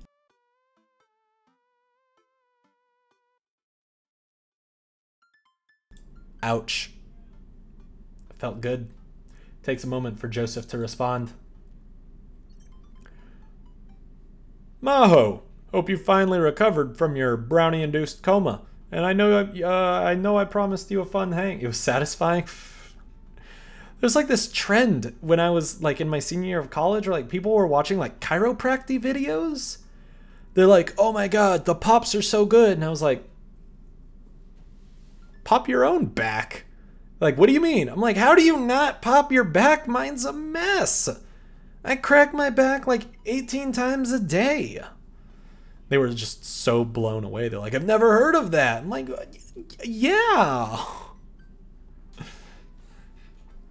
Hope you finally recovered from your brownie-induced coma. And I know I promised you a fun hang, but tonight I'm actually chaperoning a youth group mixer. Amanda's invited, of course. If you're not doing anything, you should come. Oh, that sounds nice. And be a chaperone with me, because I need the help. Less nice. I think for a moment. I'm a little bummed out, of course. I suppose I just wanted some me and Joseph time. Maybe get to know him a little better. Ah, what the heck. My friend needs my help. I typed back. Buddy, if you need me to go, if you need me, you got me. Just tell me where I need to be tonight. Joseph lets me know the details. It starts pretty soon. I should get ready. Your back won't crack anymore? Jealous. Jealous. Unless it always hurts, in which case, not jealous. Not jealous. I knock on Amanda's door and peek in. Hey, Amanda. I'm about to head out. Where are you off to? Are you going to go extreme couponing? I'm actually going to go chaperone this youth mixer dance thing that's happening at Joseph's church. He says you're invited, but if you don't want to come, I'll cover for you. Always hurts. Rough. Go to a chiropractor. Or massage therapy. Like, we had a masseuse who came to my workplace back when I didn't work remote. It felt so good. You don't just want like one of those like tissue massage or whatever. No. She was a sports masseuse. Oh my god, like the kind where it's like your muscles will hurt because she will massage them like deep until they're loose. Oh, it's so good.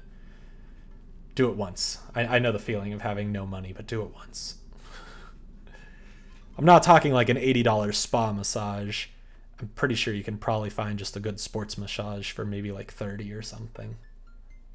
Spas are ridiculous and overpriced. You know what? I'm down. You know what? I'm down. Maybe I can make some new friends. That's a good attitude. But I'll have you know that I'm mostly doing this for the potential of free food. Thank you, Amanda. You get 4 daughter points today. Can I trade them in for a daughter lava lamp? Sorry, you only have enough for a daughter spider ring. Or some of those daughter plastic jumpy frogs. I like those things. They try their hardest. It's inspirational. We arrive at the church to find that nobody's there. There are decorations and balloons and banners and everything, but no youths. I've been to a couple dances in my life, and not that I want to paint myself as some sort of dance expert, but generally, dances require people. And those people need to be dancing. Jesus is cuming.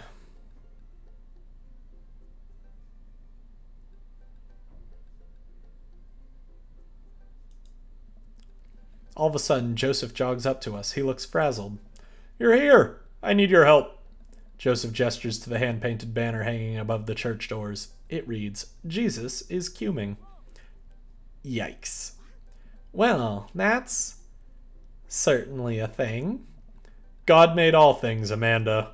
Except for the banner. Ernest made that.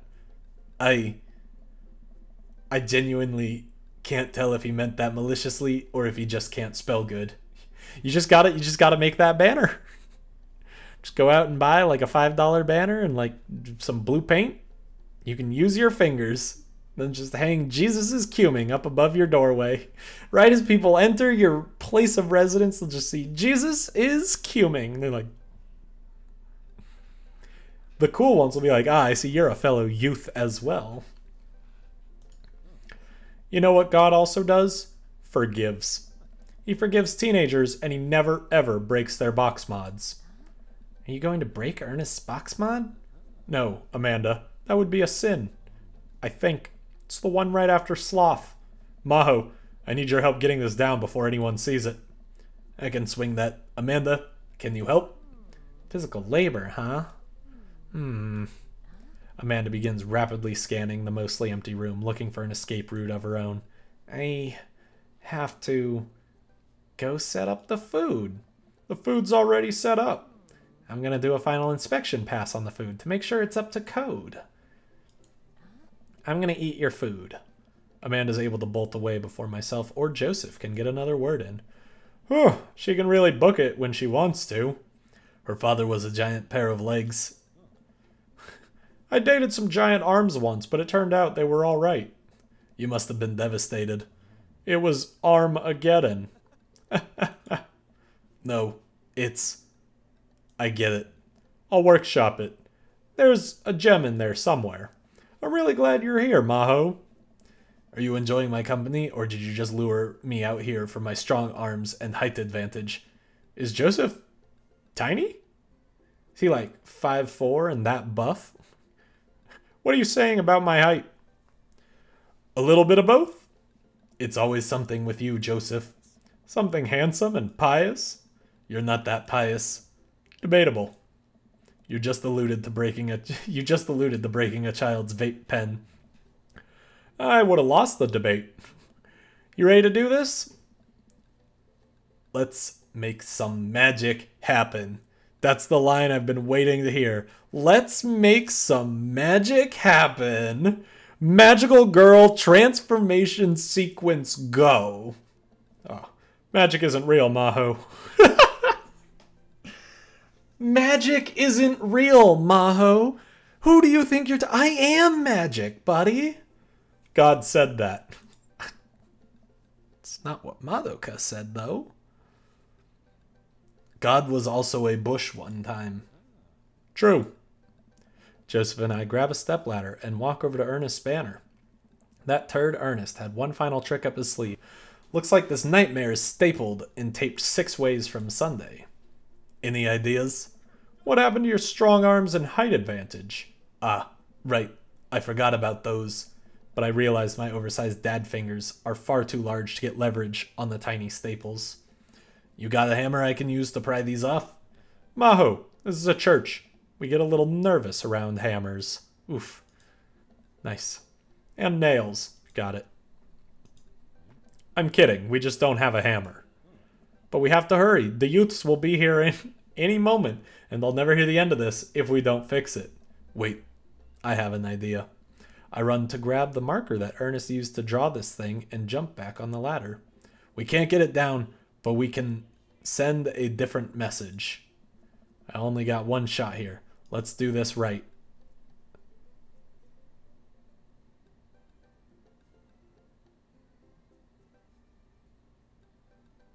How would you do that?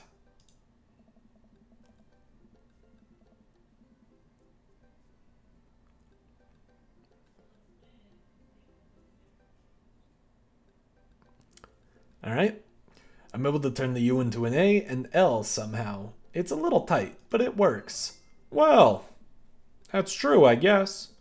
Bask in his calming presence, Joseph. Relax. Crisis averted. Let's just hope the youths don't notice. Joseph checks his watch. The DJ should be here by now. Just then, the door swings open and a man struts in with his DJing equipment. Wait, you're not the usual guy. What happened to Evan? Evan knew exactly when to play the Cupid Shuffle. Hey, I'm not Evan. Evan sold all of his DJ equipment to backpack through Europe, so I'm filling in for him. I do envy him, though. What I would give to drop everything and start over. Are you alright? Alright, I'm better than alright. I'm DJ Spin Master Quinn. He sighs heavily. I usually do trivia nights, but I moonlight on the 1s and 2s to give myself a sense of purpose in life. Is he Okay. Well, you'll have to do. You have the playlist of fun songs that youths will like that won't inspire impure thoughts or tempt them to the dark side, right? The DJ thinks for a moment. Believe me, buddy, I got what you need. Okay, great. I'll let you get set up. The DJ leaves. Let's keep an eye on this one. He sounded like he was just gonna play Creep by Radiohead on repeat. 'Cause I'm a creep. I'm a weirdo. I can dig it. I can dig it. That's a good one. That was definitely one of my depression songs of choice. After some time, kids from the community start filing into the dance hall. Some of them seem to notice our sign hack, but they don't seem to care. Most of the kids group off into tiny clusters, standing in circles and casting sideways glances at the other groups of teens. Man, I do not miss being a teenager at social functions. Hey, hey, party people! Everyone in the room turns their attentions to the DJ. DJ Spin Master Quinn coming at you with the sound that people want. We're off to a good start. This next tune goes out to all the ladies in the audience. Ladies, let me hear you say yeah! A few half-hearted yeahs echo through the crowd. All right! He sighs again. Man, it's been a heavy couple of days. This next one's actually just for my wife, Sandra. I hope we can work things out, my little honeysuckle vine. The DJ begins playing Creep by Radiohead. Amanda slides up next to me, pizza in one hand and punch in the other. Creep, huh? Bold choice for a youth group. Let's see where he goes with this. After the song finishes, he plays Creep again. Is this DJ crying? If you watch the kids really closely, you can catch them cringe every time Thom Yorke swears. There they go. Maybe we should do something about this. Maybe we should. Maybe we should. Joseph runs up to us. He's killing the vibe. They're listening to swears. Sad swears. We have to do something. You guys should try and give him a pep talk. Maybe work him up to Everybody Hurts by REM. Or at the very least, No Rain by Blind Melon. You want to help us cheer him up? Actually, I just saw my friend, Frederico. This is a very good storyline, I gotta say. Frederico? He's from Latin. I didn't know you were taking a Latin class. I'm not.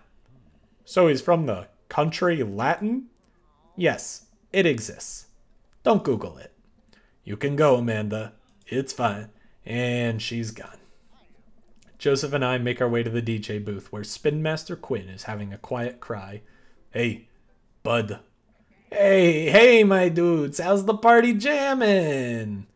It's, not? I'm sorry, fellas. Just taking a moment to find my groove. Gotta play the sad tunes to properly appreciate the bangers, right? Play the booty bumpers. It's what Jesus would have wanted. I'm gonna save, even though I think I know. That's not how DJing works. So I'm just gonna go with it. Now, stop me if I'm out of line here, since I've never been a DJ and don't have any current plans to become one, but I don't think that's how it works. The kids came out here to have a good time. You gotta cool it with the sadness. Yeah, there we go. Hey. Oh, hey. Buddy, if it's problems you're having with... Joseph leans in close to me. What was his wife's name again? It was Sandra. If you're having problems with Sandra, I can help you two. I do counseling. It's my job here, and I'm very good at it. Oh, I don't know. I can tell that you're hurting. Nobody voluntarily listens to that much Radiohead on repeat unless they're really going through some tough times. Trust me, I know. Trust me, I know too. Please do the booty bumpers option. But it's wrong. But it's wrong. Listen, buddy, this is a church function. The songs you're playing they're a bit much, don't you think? It's kind of bringing everyone down. You should put on some top 40 stuff, lift everyone's spirits. When everyone's dancing and happy, makes the good Lord happy. Right, Joseph? The good Lord does love a song that slaps. And he's a minister, so you know he means it. Let Jesus take the wheel here. You want me to play Jesus Take the Wheel? That is the opposite of what I want you to do. Hey, buddy. Okay. It did not work as well. I'm actually surprised that it worked that much, but we only got hearts. We can get hearts and eggplants. So let's do that. Like, look at that. Oh, you want that. His wife's name? Sandra.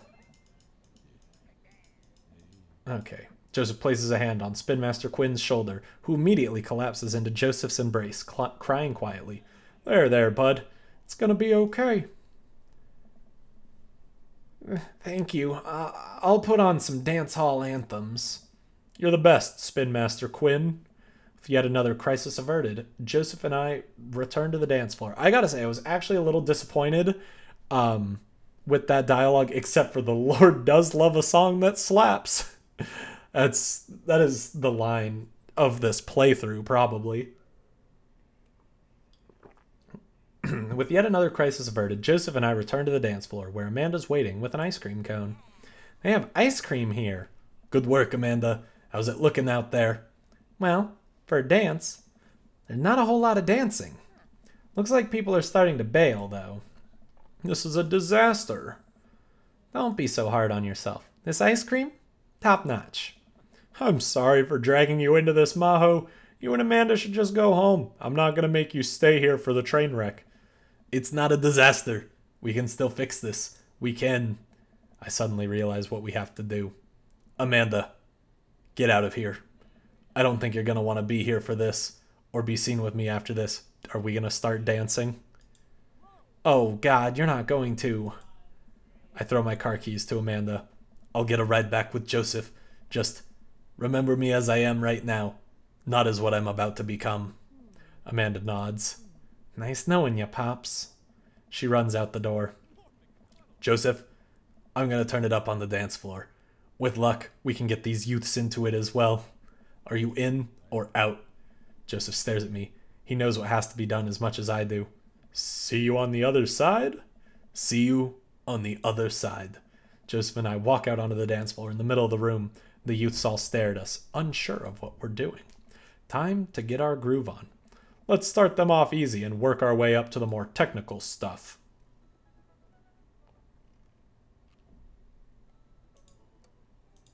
Seems dangerous. Let's go for roll the dice, because I have no idea what that is. Pull out the classic handshake and dice throw to the music. I'm a little offbeat, which is to be expected of any dad, but I think this is a nice baseline to work from. Me when I'm about to get drunk, remember me for who I am now, not who I'm about to become. Yeah, it's good right there, I like it. Joseph follows along, bopping his head to the beat. Simple, but smart. That's good. I look around. Well, it looks like we've got everyone's attention. Alright, Maho, let's turn up the heat. I think I gotta do the running man. Since time immemorial, this move has never let me down. I start jogging in place, matching the movements with my arms pushing out. I love doing the running man. It's all I did when I was into EDM music more. This seems to awaken something in Joseph, who feels the fire or the running of the running man deep within him. Come on. I look around to the youths. They're getting into it. Nice work, but we'd better pick it up or they'll lose interest quick. I think we got to do the windmill.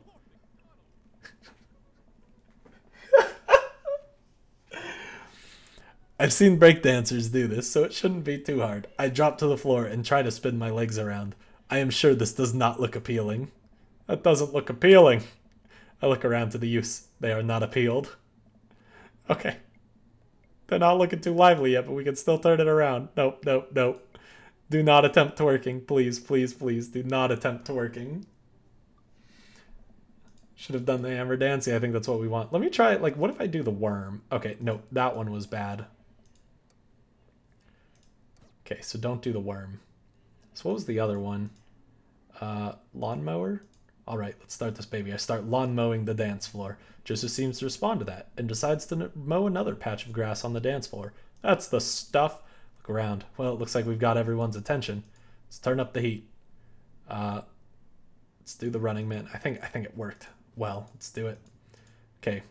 Let's do the hammer slide. Nope. Try to do the hammer slide. Honestly, it's not a bad bit, but the kids don't get too into it. Oh, they're not looking too lively. That didn't work too well. All right. Let's try again. Let's try again.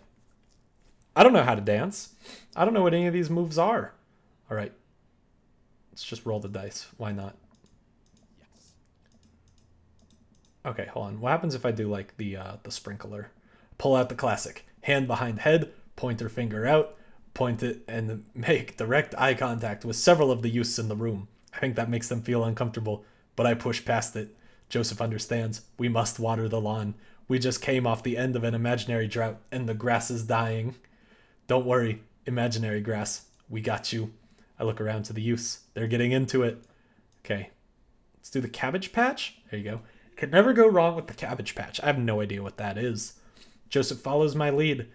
We both take our arms and move them around in a circle, as I assume you would do in a Cabbage Patch.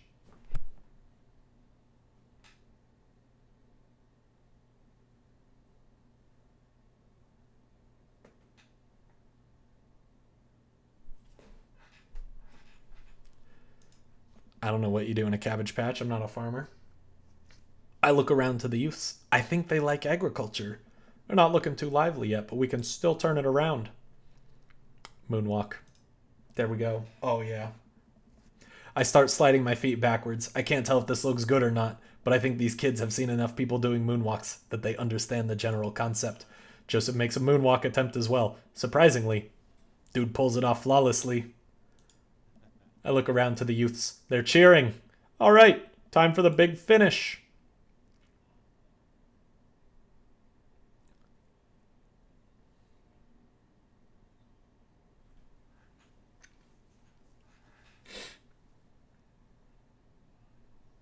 How do I reach these kids?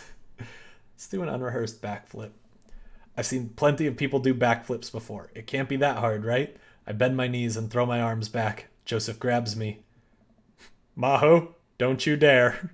I know I could land it. I'm not letting you break your neck in my church. We're not insured for that. I look around the room to see if we convinced any of the youths to come dance. Nothing. Just a bunch of kids staring at. All right. All right. You win this round, youths. Yeah, Dirty Dancing was... I didn't think they would like it. Like, depending on how cultish this place is, do we really think that is acceptable? Do the Cabbage Patch. Okay. Moonwalk. Why not? We'll lift him up. Dirty Dancing style. I approach Joseph and motion that I'm about to lift him up. Are you strong enough to do that? I don't know. Without regard for human safety, I summon all my might and lift Joseph above my head. It isn't quite Dirty Dancing, but Joseph is a good sport and spreads his arms while I spin him in a circle. I look at the crowd. They seem to love it. The kids swarm to the dance floor. They're all laughing and dancing to the music. Looks like our job here is done. Somewhat obligingly, the kids take to the dance floor and start to move around. Before long, they're starting to laugh and enjoy themselves. It was dicey, but we've done our jobs. Come on, the rest of the chaperones will take it from here. What? I have something to show you. What? Has he taken me to the void? Am I dead? Joseph leads me out of the main room and down various darkened corridors of the church. I can barely see anything and find myself tripping over my own feet. Joseph, I think I lost you. His hand finds mine in the darkness. I'm right here. I'm glad he can't see me blush. We keep walking. Where are we? This church is huge. We're almost there. I actually have to admit that I was a little dishonest with you. I didn't just invite you out here to help me chaperone. What happened to lying being one of the 10 things you're not supposed to do? I think there's an exception for when you're trying to surprise a friend. Joseph closes the door behind us.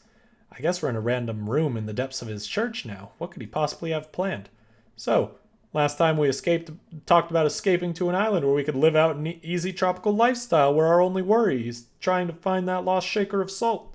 Since we can't actually do that, I figure I could bring a little bit of the tropics to Maple Bay. It's not quite Margaritaville, but something like it. Joseph throws on the lights. Welcome to the Margarita Zone. Oh my god, this is amazing. Look at how jacked this doorknob is, though. That doorknob's bigger than his biceps. Who's got a doorknob? Like, this is for really big doors. I look around as my eyes adjust to the light, and it's his office. But there are twinkle lights strung up across the walls, little garlands of fake flowers, and 2 beach chairs set up in front of a desk. There's a blender and 2 glasses sitting on the table. Ukulele music plays softly in the background. Joseph, this is amazing. There's no pop tops to step on here, buddy. You did this for me? Joseph takes a seat and gestures for me to do the same. I did this for us. I think we both earned it. Settle in while Joseph pours us both margaritas. You really went all out? I have a flair for the dramatic, and you can't lead the community if you don't know how to make a good margarita. Take a sip of mine. You're in love with him? I don't know. He still skeeves me out. He seems better than Mary, though. Mary just seems like a depressed alcoholic. Hits too close to home. This is a killer margarita. I would follow this man. Do you think the dance is gonna go okay without our sick dance moves? No, not here. You're missing the point of Margarita Zone. Margarita Zone is a place of rest and relaxation. It's a place where you can kick your feet up and forget about your worries for a while. I don't know if he would like that. Say, watch out for blown out flip-flops. Okay, good. I'm like, I don't know. That first one, he'd be like, no, there is no heaven on the earth. Well, it's a real fear. Thankfully, no heels will get cut in my version of Margarita Zone. Joseph. Well, yeah, but I can't say that last word unless it's like written in the game and I'm quoting it. So, you know, the sentiment was there. The sentiment was there. Joseph gestures to the makeshift island bar he's made. You know, it's funny. This reminds me so much of when I was younger. I've been meaning to ask, what did you do before you started preaching? It's uninteresting. I left home young and got into a lot of trouble. What kind of trouble? Trouble meant I got to go wherever I wanted, whenever I wanted. I hitchhiked around the country, went on adventures, met all kinds of people, did some stuff I'm not too proud of. But I was young and in love and I didn't have to answer to anybody. And now, I host fundraiser car washes and take the kids to soccer practice on the weekends. Sorry, I don't mean to get heavy here. It's okay. It seems like you spend a lot of time taking care of others, but not enough time taking care of yourself. If you need to talk about it, I'm here for you. Joseph stares deeply into the blender filled with ice and margarita mix. It's just, I think about Margaritaville a lot. Or I guess the concept of it. A place where I could strum on my 6-string while I wait for the shrimp to boil, drink margaritas all the time, forget my worries. It's an easy life. I had Margaritaville once, but I think the closest I'm ever going to get back to it is Margarita Zone, a short and occasional reprieve from my daily life. Is that such a bad thing? This is pretty nice. It doesn't last forever. That's the rub. When you're in Margarita Zone, it's not like your problems have really gone away. You're just choosing to ignore them. Maybe you're looking at it the wrong way. Maybe Margarita Zone is actually better than Margaritaville because Margaritaville itself is an impossible ideal. Remember what Spin Master Quinn said?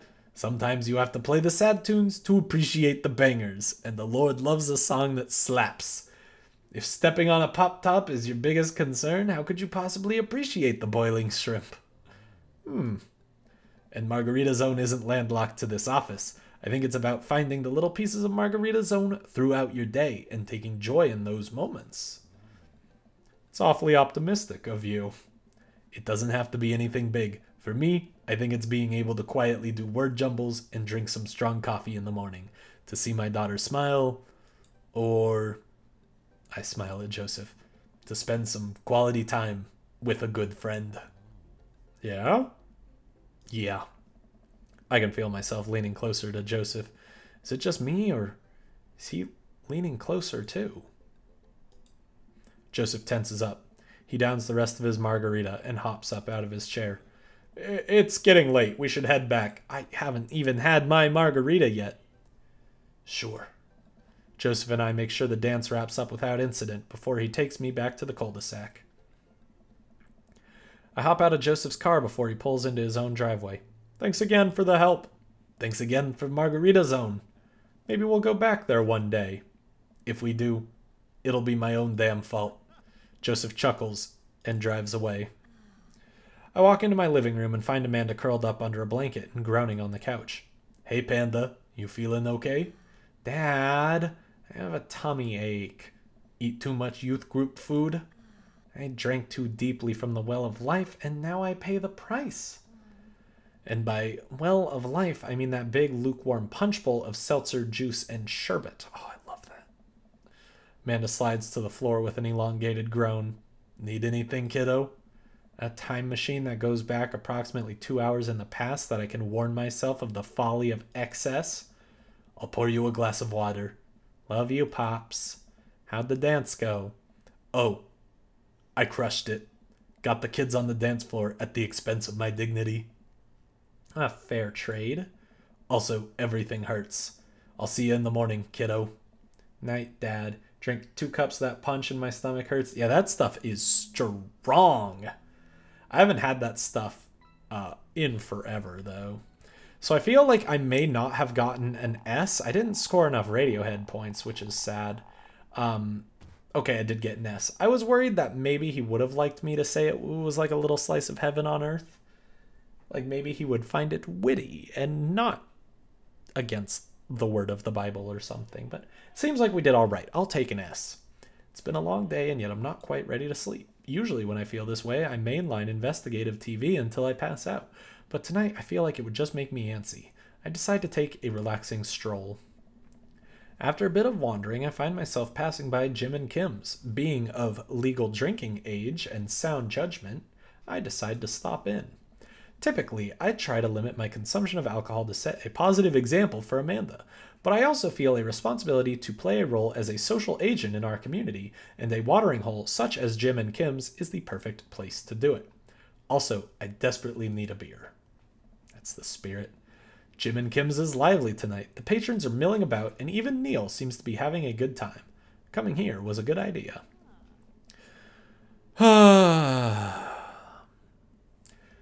As I reach to collect my beer, I see Mary at the end of the bar. She's not semi-ironically throwing herself all over anyone.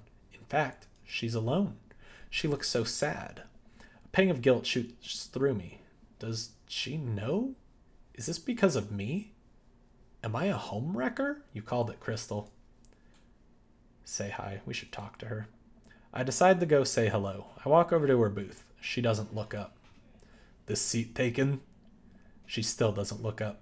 I take a seat anyway, and she finally notices me. You. Okay, this was maybe not the best idea. Hey, having fun with your new best friend Joseph? He's a great lover. I'm so glad. I'm happy for you two. Mary, I'm not... I'd never accuse you of anything uncouth, Maho. You're just having an innocent, very platonic time with my husband. A supportive friendship. You're a good friend, aren't you? I'm there when he needs me, Mary. Unlike some other people in his life. So you're an expert on my marriage now? Doesn't take an expert. I'm going ham on her. Then what does that make you? We were miserable a long time before you started poking into our business, buddy boy. Don't come thinking you're some paragon of empathy just because you got involved where you weren't welcome. Mary takes a long sip of her drink. This was a mistake. You know, you're really not his type. I'm surprised. Mary pays her tab and strides right out of Jim and Kim's without looking back. Uh-oh, she's gonna tell him. We're donezo. Well, It's been a long day. I'm just about ready to pack it in. After a few bites of ice cream from the freezer, I turn off all the lights and walk down the hall to my room. I wonder if Amanda's still awake. That kid needs some sleep. Okay, is this her crying? Yes, this is her crying. Did something happen? Nah, Joseph not a hoe. Okay. I will let you cry. I will not pry into your life. Uh-oh. She's angry. Oh well. Emma R, the other one. I guess you're not technically wrong. There we go. Good. I listen. I know who Emma R is. She's no Emma S. The gossipy one? I know.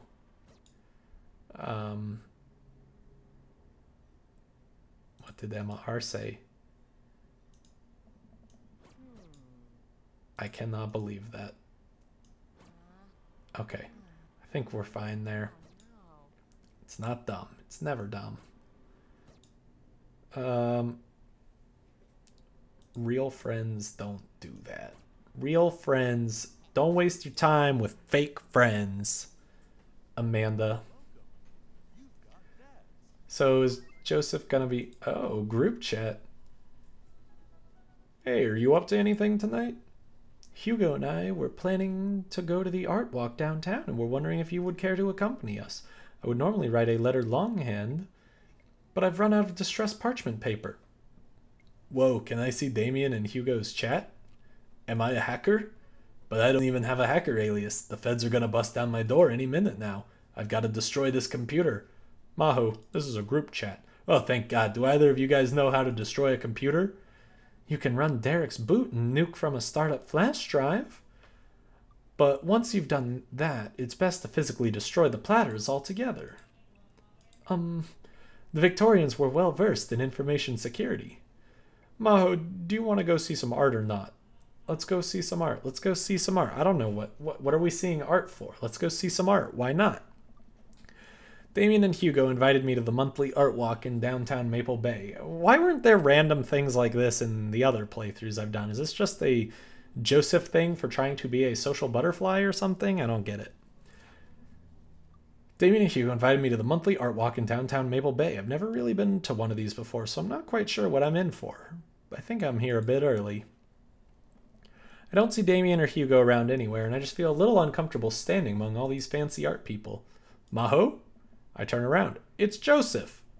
Joseph, what are you doing here? Joseph scoffs at me. What am I doing here? How could you ask me that? I'm obviously a huge art, appreciatist?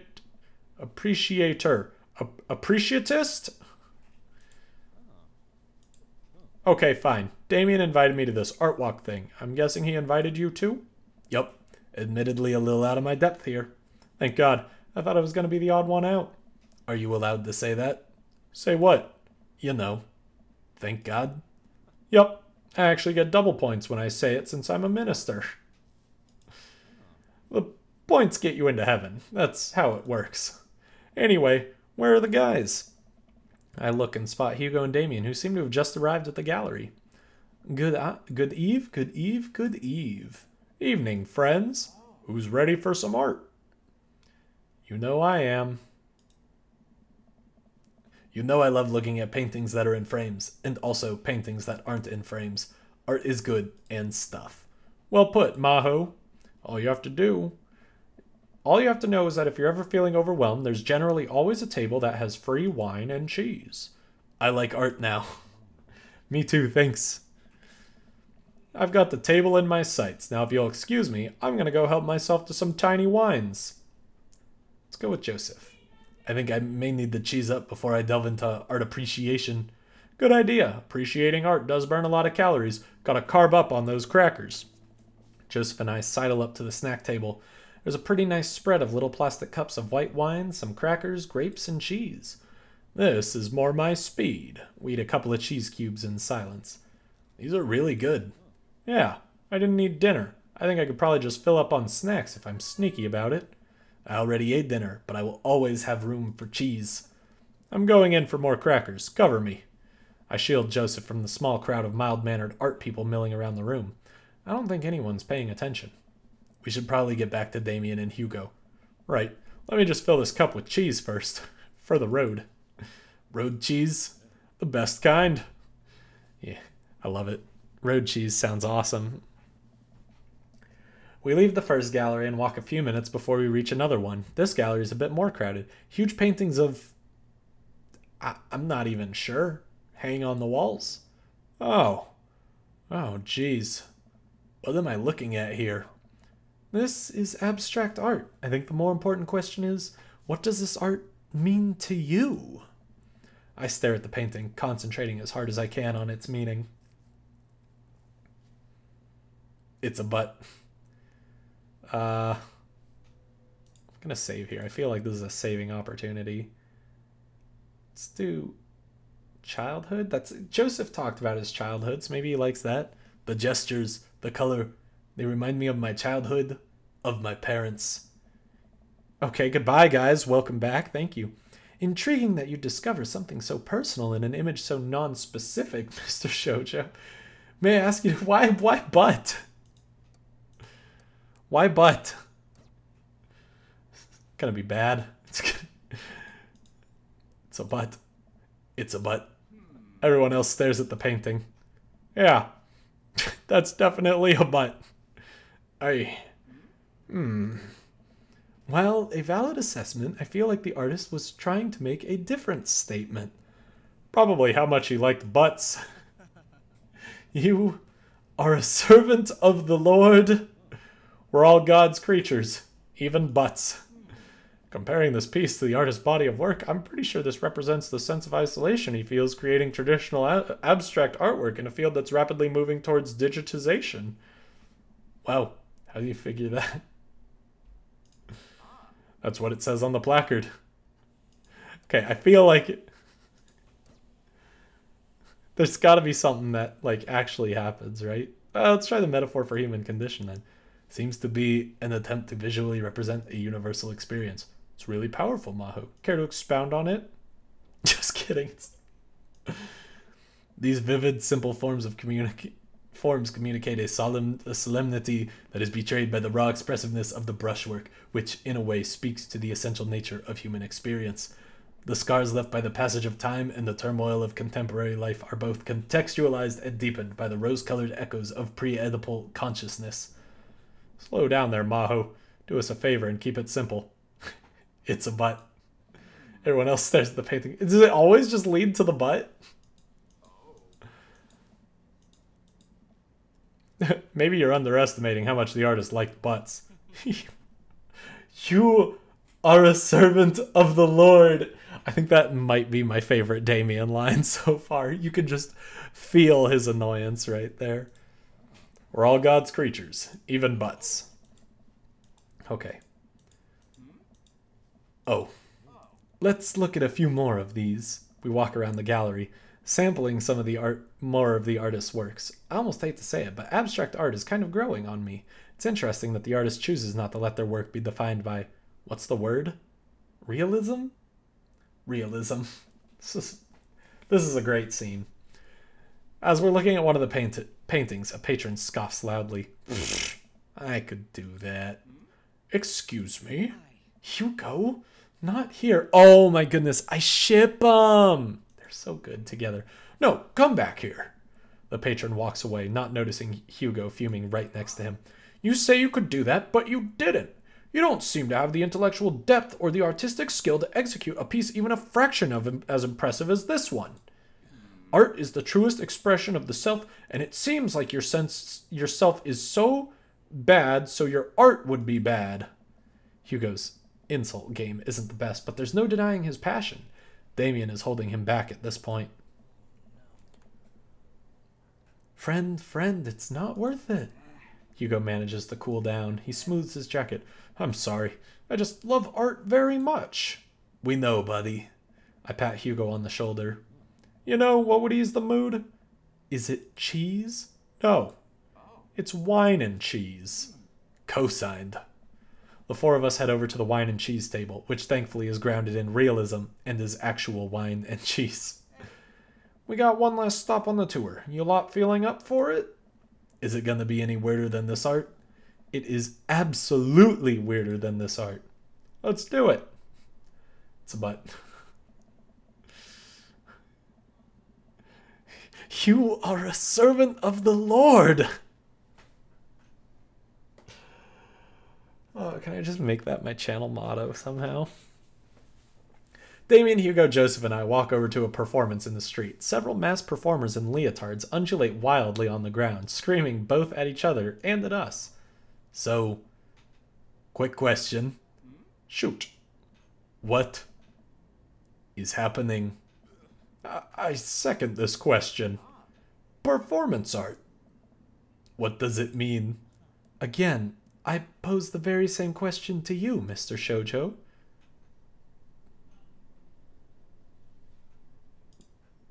What do you think they're trying to say? I believe it's less about what they're trying to say and more about why they're saying it. I think there's something special about performance art. With almost every other form of art, music, painting, photography, the artist uses their medium as a conduit for their emotion. Hugo does seem like a teddy bear. Seems like an interesting choice of a dad, though. With performance art, the medium is the artist. It's the purest expression of raw human emotion. It's art as catharsis. That's beautiful, Damien. So what you're trying to say is, if I start making really loud fart noises right now, it's art, as long as I, like, really mean it. Damien fixes on him with a hard stare. You are a servant of the Lord. I was gonna start making fart noises, but based on the look on your face, that joke isn't gonna play well with this crowd. Wise. We watch the rest of the performance as earnestly as we can and clap politely after the dancers scream their way off stage. Whew. I think I'm all arted out. Agreed. We all decide to walk home together. I don't know if you decide that when you literally live in the same place, unless it's just like, I'm gonna go out to a bar, and they're like, no, we're gonna go home. But I mean, like, if y'all decide to go home, you're not deciding to go home together. It's just, you're not deciding to walk home together. You just do. It's just par for the course. We make our way back to the cul-de-sac, tiny wine and tiny cheese sloshing around in my stomach. I think what I've learned tonight, and not just what I've learned about art, which was nice and extremely informative, but what I've learned tonight is that when you put a bunch of tiny wine and tiny cheese together, it eventually becomes regular wine and regular cheese, followed by too much wine and too much cheese. The tiny cheese lulled me into a false sense of security. I felt safe with the tiny cheese. Wax wings too close to the sun. Cheese wings? Those would melt in the sun too, and I feel like it's more appropriate imagery. Blessed be delicious. A nice Emmentaler, possibly. Hey, if you guys were painters, what would you paint? That's like my favorite. That's the question of someone who does not do art at all. I love it so much. What would you paint? I actually dabble in oils. I mostly paint landscapes. I'm waiting for Joe to be like, I'd paint anime girls. It'd be good. Oh, someone needs to do like actual oil paintings of anime girls. It would be hilarious. Be the change you want to see in the world. Come on, Dustin. We can do it. We know how to paint, right? I'm not very good, but it's a nice way to pass the time. I think I would focus on personal portraits of people in unique professions, like, for example, luchadors. I think I'd paint boats, seascapes, maybe some lighthouses, mostly boats. Really? Yeah, I'm surprised you're choosing boats in favor of a long history of religious imagery and artwork. Say butts if it's an option. What? Boats are cool. What about you, Maho? It's tasteful nudes of the artist. Art is a money-making business. I know what sells. That's it. We finally get to the cul-de-sac. All right, boys, good art. Good art. Agreed. See you guys around? Whether you want to or not, we're all neighbors after all. I head inside to deal with my inevitable cheese over. All right, well, that was a thing, I suppose. Can do our third date. Like, am I gonna get another one? Nope. Okay. Yep, that's about as close to butts as you can get. Let's go. Come on. Jeez, this game. This is getting quite strange, I gotta say. This storyline is just one of the weirder ones, if I do say so myself.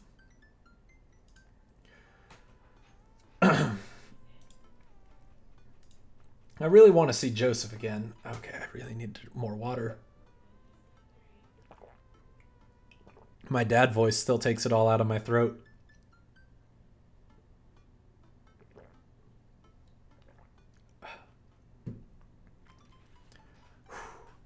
I really want to see Joseph again, but after that weird encounter with Mary, I don't know, he's my friend, right? I should be able to hang out with him and it not be weird, right? Right? The computer pings as a message flies into my inbox. It's Joseph.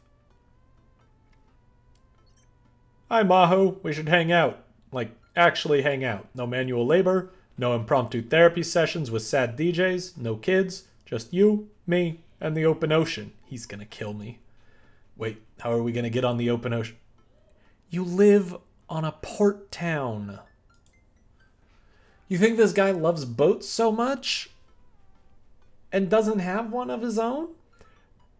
How are we gonna get on the open ocean, you might ask? Good question. Whoa. Prescient. If you're interested, I'll meet you down by the marina and you can check out the goods, if you know what I mean. I mean my yacht. Let me know. Joseph owns a yacht? Joseph owns a yacht? I'm as surprised as you are. You've been holding out on me, your only daughter, whom you love. What, did you think that having me as a father would somehow afford you the fringe benefit of getting to go on a yacht? He is gonna Dexter me and toss me into off of the boat in tiny pieces. It's gonna be great. Or we'll just be at the start of Sharknado, which is great also. What else did it get me? Not a dog, that's for sure. Oh, I have to.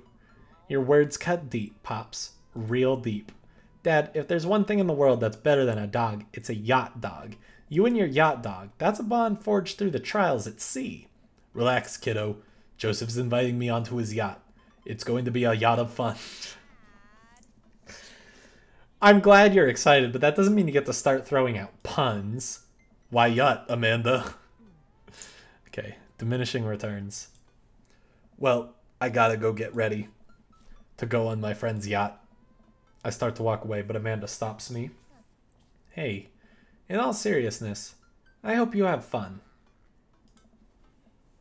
Or boats and hoes? Oh boy, howdy. But make good choices, okay? But Dad! Don't stay out too late, or you can't go to Jennifer Longforth's birthday party this weekend. She promised me she would propose to me, but ended up going with Logan Crutchfield. I'm not going anywhere near that party. Good bit, Dad. Good bit. I respond back to Joseph, letting him know that I'll be there. I feel like I have hair in my eye, and I can't get rid of it. Like, oh, stop. A quaint marina, complete with local mom-and-pop shops and a small diner, frame the bay. I've gone for walks by the bayside to stare enviously at all the nice boats before. Joseph should be around here somewhere. Gosh, this is fancy. I feel a little out of place. Hey, Maho! Joseph? Where are you? Check the yacht. Up here! I look up. Joseph waves to me from atop a huge yacht. I've never been on a yacht before. You never forget your first. I glance at the name on the side of the boat. The St. Peter, huh? Inherited this thing from my pops. Real fire and brimstone type. Loved yachts. So, what's the plan, Captain? I figured since last time went a bit sideways, we could cast our lot out on the open sea, wrestle with Neptune, set sail on the seas of adventure. You're kind of a goofball when you're not wrangling your kids, you know that? Joseph smiles and winks from his perch. I have no idea what you're talking about. Joseph hops down and extends a hand to me, helping me up onto the yacht. I'm thrown off by how soft his hands are. Does he moisturize or what? Maho, stop thinking about his hands. Pure thoughts. You're gonna be on a boat. Alone. With Joseph. On the open ocean. It's a yacht. He's married. It's fine. This is fine. It's fine. After undoing the mooring and climbing into his captain's seat, Joseph slowly takes the boat out, ringing the big steel bell with extra emphasis, even though nobody else seems to be around. Shoving off! Boat launching! Man and boat! Launching is one. Soft hands indeed. Caress my cheek, Daddy. Oh, boy howdy.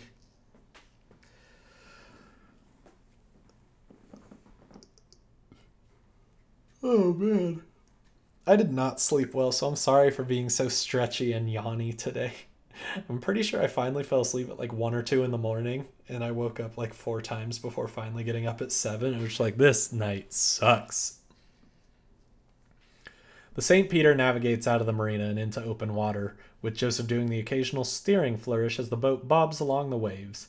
He seems a lot more relaxed out here. Joseph is definitely in his element. This is the part where we wrestle Neptune, so please remove your shirt and roll in some talcum powder.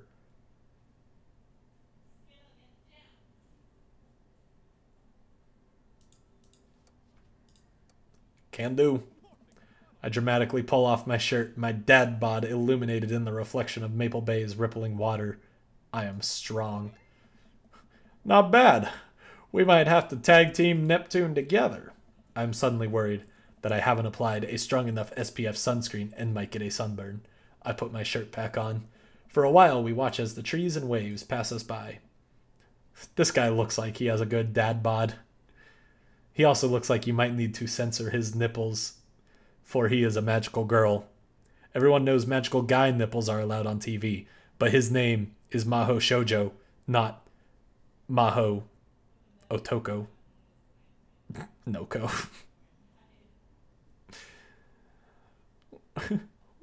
Where are we going? A little further out. It's a lot quieter once we get out on open water. Plus, we could see whales. Whales are cool. I don't trust whales. Nothing should be that big. Noted. Joseph maneuvers the boat past some buoys. He sighs. Wish I could get out more often, but, you know. Family, wife, saving souls. So many souls. I can barely hold them all. I watch Joseph work the boat. Despite his age, he doesn't look like he's slowed down at all. And from here, I can see how toned his muscles are. Impure thoughts! Joseph and I boat in silence as the bay gets smaller and smaller behind us. I decide to take a peek over the edge of the ship. The wake this thing kicks off is intense. I wonder if Joseph would ever let me water ski off his yacht. Hey, dolphins! Joseph, there are dolphins. So you're scared of whales but not dolphins? I feel like there's an unspoken truth between man and dolphin. I would be more than comfortable riding a dolphin into battle. Dolphins are way more dangerous. They sometimes drown their babies for fun, you know. Can I trust nothing on the open ocean? I like to think that I'm pretty cool. All right, Joseph, it's you and me versus the entirety of marine life. I yell out to the ocean.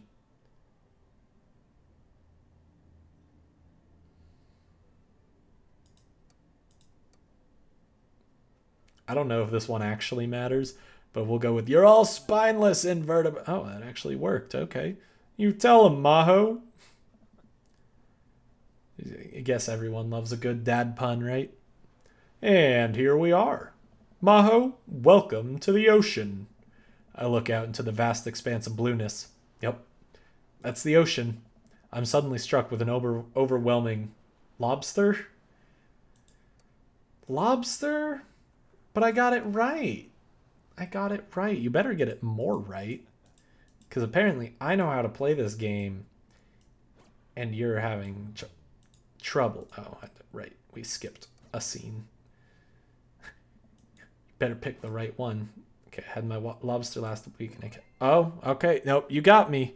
You got me. You tell him, Maho. All right. Don't know why that matters. I guess he likes eating seafood. And here we are. Maho, welcome to the ocean. I look out into the vast expanse of blueness. Yep, that's the ocean. I'm suddenly struck with an overwhelming sense of claustrophobia, despite being in a wide open space. I am on a boat with a handsome man. A handsome married man. And there are whales beneath us. Nothing should be that big. It's a little daunting, isn't it? Do you trust the whales? You know, there are more dangerous things in the ocean than whales, right? Like tuna. The tuna is an apex predator. What about sharks? Sharks are tight. My man, it's the tuna you gotta watch out for. And the whales. Hey, wanna look out wistfully over the sea with me? Joseph and I head to the bow of the ship to do some quiet contemplation. You know, quiet contemplation. I'm alone with my thoughts. Cool. I look out to the sea for a bit, then over to Joseph. He looks so commanding as he surveys the ocean. Feels like he really is at home on the water. What Mary said to me at the bar? Can't stop thinking about it. Is she right? But she's terrible to him. He's unhappy. He deserves better. I don't know what to think about this, but I just feel so drawn to Joseph. I should say something. So, about Mary. Joseph continues to stare off into the distance. It's, Well, if you really want to know... Suddenly, I hear a sputter coming from the engine room. Joseph runs over to the boat's controls and taps on some dials. Darn boat. He's plot blocking us. Come on. I guess we can talk about Mary later. Oh, okay, so we might have a small problem. What small problem? We are out of gas. The whales are gonna get us. The whales siphoned our gas. It's okay. I can just call one of my boat buddies to come tow us back in. Joseph pulls out his phone. Just kidding. I can't do that because there's no service. I check my phone. I don't have service either. Should we just submit ourselves to the whales? Well, I do have an old radio in the office, but it's broken. Are you handy with tools? I am a dad. If the radio is anything like frantically putting together a bike on Christmas Eve, it should be no problem. Let's take a look at it and see what we can figure out. Joseph directs me to the radio and showcases its insides. Do I actually get to play a mini game for once? Like, I swear to God, Joseph has been the most boring route in this game. Story's good, but dear God, come on. Let me do something. I don't know how radios work. I think there's just some frayed wires in here. If we can reattach them, we should have a working radio in no time. We stare into the interior of the radio. I'm not entirely sure what I'm looking at. I don't think Joseph knows either. You know what? Let's just throw some stuff around in here and see what works. Okay, this seems like it might be a minigame. Thank you. What?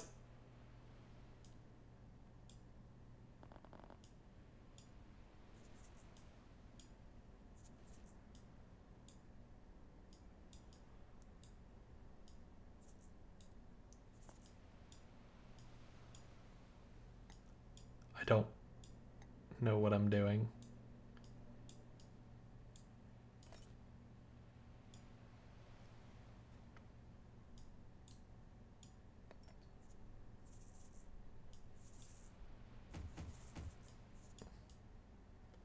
Can I just plug it in?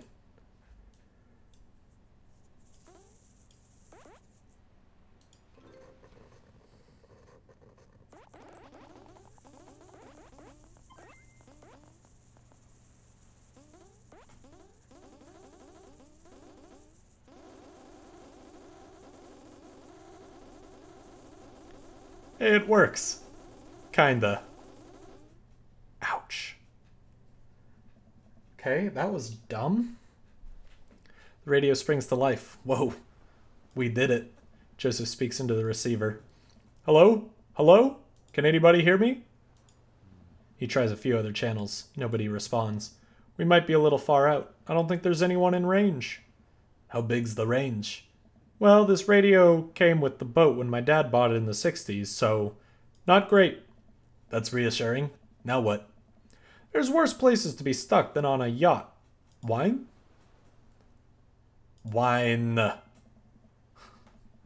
Keep a couple emergency bottles below deck. Want to go grab some while I fiddle with this radio some more? Let's see. Wine. Wine. Found it. It's got to be around here somewhere. Found it. Examine the cabinet. It's a sturdy cabinet. A little dusty, but I bet there are some treasures in here. Examine the drawer. Hey, it's wine. A whole drawer full of wine. It's a yacht club miracle. Twilight Rouge, huh? Come to daddy. Now I just need to find some glasses. It's a sturdy cabinet. A little dusty, but I bet there could be some treasures in here. Well, this is a solution to a different problem. Maybe if we're stranded out here for days and run out of electricity, we'll need these. But the chief concern right now is wine intake. I can tell a lot about man by how seriously he takes his fire safety. Nice, Joseph, nice. I was hoping I would be able to learn something about him. Take a look at everything on the shelf. Examine the photos. There's a few photos on the wall here. It looks like a picture from Joseph and Mary's wedding day. Nice grandpa glasses. Looking real slick there, Joe. Another picture of Mary Joseph on this very yacht. Quality 90s fashion right there. Mary still has her patented stink face, but at least Joseph seems happy on the water. Hey, it's all the dads. Looks like it's from a couple of years ago. The gang's all here. Brian, Matt, Hugo, Craig, Damien, Robert. Wow. Robert's actually smiling and wearing a sweater. I know that sweater. And there's one guy on the end that I don't recognize. Hugo's ex, maybe? And hey, here's Joseph go-karting with the kids. That's fun. Take a look at everything on the shelf. Where do you know the sweater? Looks like a bunch of different Bibles. On brand. A couple of old vet magazines. I guess those must be Mary's. Wait a minute. Is this... Well. Now the hot body shoe is on the other hot body foot. Take a look at everything on the shelf. Okay? If there's one thing Joseph does right, it's the odd stuff he puts on the shelves. I take a moment to closely examine what I think is an old submarine clock. Ah, and there's the crosses again. Boy knows his crosses. Really cool design, too. I take a look at everything on the shelf, okay? The lounge. For an old yacht, this lounge is pretty high class. Wood panels on everything, leather couches. It's like an old Playboy photo shoot in here. Examine the bed. It's on the side table, but whatever. Ooh, a California King. Swanky. It's unmade and a little messy. Less swanky. For an old yacht, this lounge is pretty high class. Wood panels on everything, leather couches. Yeah. Okay, examine the floor. There are some clothes strewn about on the floor by the bed. Socks, slacks, yep. A pink polo shirt. Well, I guess now I know if Joseph prefers boxers or briefs. This place seems a little lived in. For an old yacht. Does he just like live here now? He just stays away forever? Ah, here are some wine glasses. These are perfect vessels for the Twilight Rouge. Finally, time to get back to Joseph. Okay, focus on the rest of the room. Head back up to Joseph. I was hoping there would be more lore there. Some deep lore. We got no lore. Well, we got a little bit of lore. We got the picture and that's about it. Bring the wine glasses up to the deck and find Joseph still hunched over the radio. Maho, wine, good to see you two, just in time for the sunset. I didn't take you for a drinker. Haven't you heard? I'm a cool minister. How cool. I can land half of my kickflips. That is cool. That is cool. What is that, like 4? 5 on a good day. Pour me. Power pour. Whoa, okay. Time to party. We're getting freaky here. We clink our glasses and drink up. This wine's not bad. There's a hint of... Am I tasting grapes? You have a discerning palate. It might be grapes. Joseph and I lounge on the deck with our yacht wine, taking in the ocean air. The sun starts to dip below the horizon. We could be stranded out here forever. Can't think of how anyone else... Or I can't think of anyone else I'd want to be stranded with. It's just you, me, and all those whales. So many whales. You're killing the vibe. Revive the vibe, Maho. Generally, it takes 3 days and a gigantic stone door rolled in front of a tomb, but I think we can save it. Do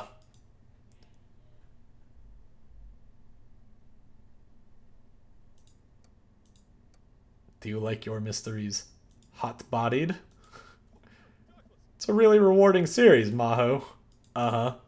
Look, you have fun with your word jumbles. I will enjoy the well-crafted narrative excellence of a highly regarded serial of sex books. Detective novels. Sexy detective books featuring a hard-boiled gumshoe who can't be held down by the law or by love or by the mystery of the Spanish lover. You read them too! The author really hit her stride around book 17. Okay, well, I mean, we got that one out of the way, so... This view, though. I mean, there's something a lot prettier right in front of me. Sweet, full-bodied. God damn. Joseph, This wine. So good. God damn! Go to take another sip of wine, but stop myself. Is wine an acceptable beverage in Margarita Zone? That it is, Maho. All beverages of leisure are welcome in the Margarita Zone. This is almost what we wanted, right? No responsibilities, no worries, other than possibly dying out here, and the whales. But yeah, I'd say we're in the zone. Joseph and I clink our wine glasses again. To the Margarita Zone. Wasted away again. If you have any salt shakers, we can arrange them into a pentagram to summon Jimmy Buffett. Maybe he can save us. As a youth minister, I make pacts with neither the devil nor island jammers. If we're to get off this boat, it will be by the grace of God. Or Steely Dan. Ha! Amen. Our laughter dies down. We're both silent for a moment, looking into each other's eyes. Joseph leans in closer. I feel myself doing the same. This is a bad idea. This is a bad idea. I can't help but feel like doing this will only end up hurting someone else. But his face is real close to my face.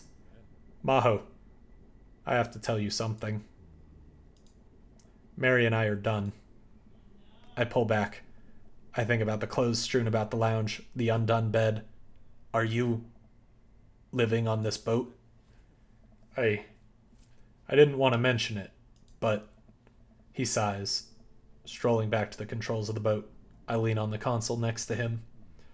We had a very long talk, and it's unsalvageable. I'm staying here until everything's sorted out. Oh, I'm so sorry. If there's anything I can do... I'm fine. I'm fine, actually. It was a long time coming.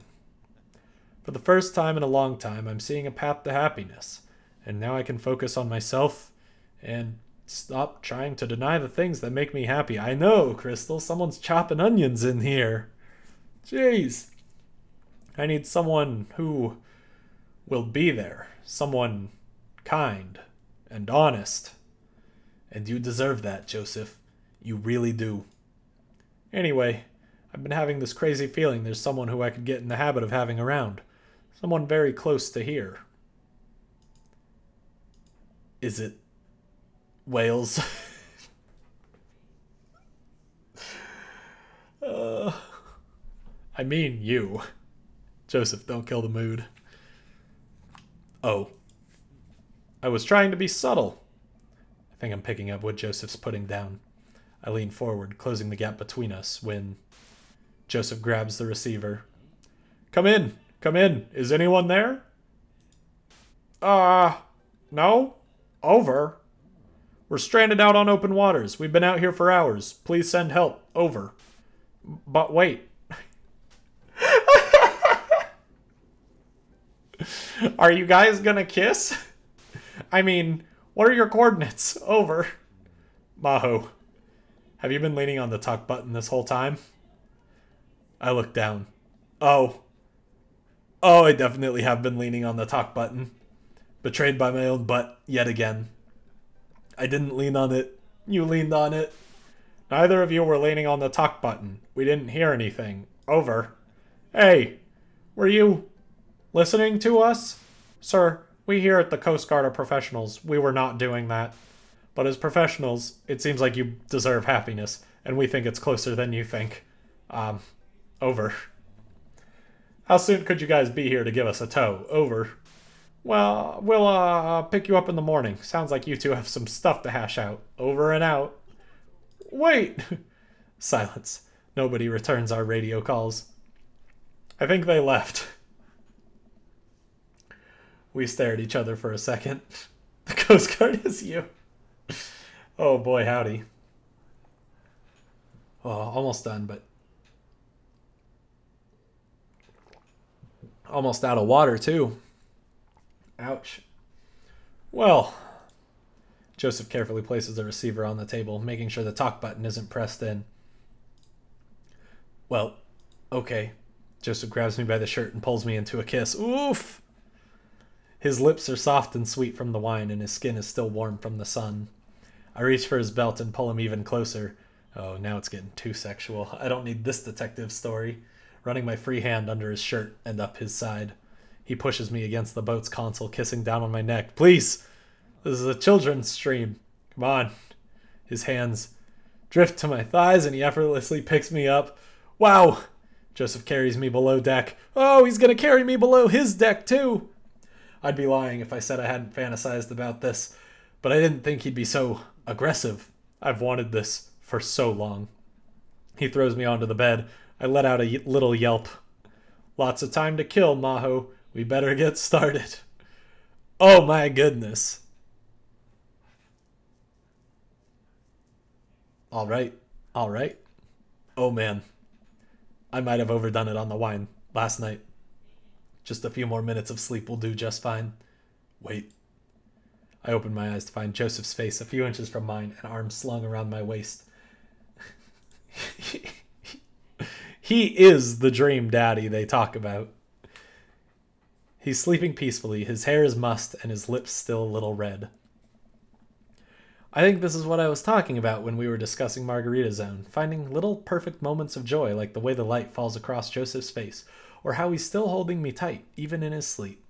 I'm very tempted to curl up closer to him and keep sleeping, but I know the Coast Guard will probably be here soon, and I'd like to be wearing clothes when that happens. I nudge Joseph. It takes a couple of shakes before he blearily opens his eyes. When he notices me hovering over him, he breaks into a huge grin. We should get dressed. Joseph pulls me in for a kiss. Do we have to? Another kiss. Stop trying to tempt me. Fine. The Coast Guard eventually shows up and tows us back to the bay. They thankfully keep their comments to themselves. Joseph and step off the yacht. And he walks me to my car. I had a great time. Me too. No thanks to the whales. Shh. You're on land now. They can't hurt you here. Take care, Joseph. You too.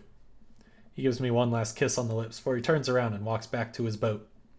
Well, I've been gone an entire day. Hopefully Amanda is all right. Amanda, I'm... Dad! She runs up and hugs me.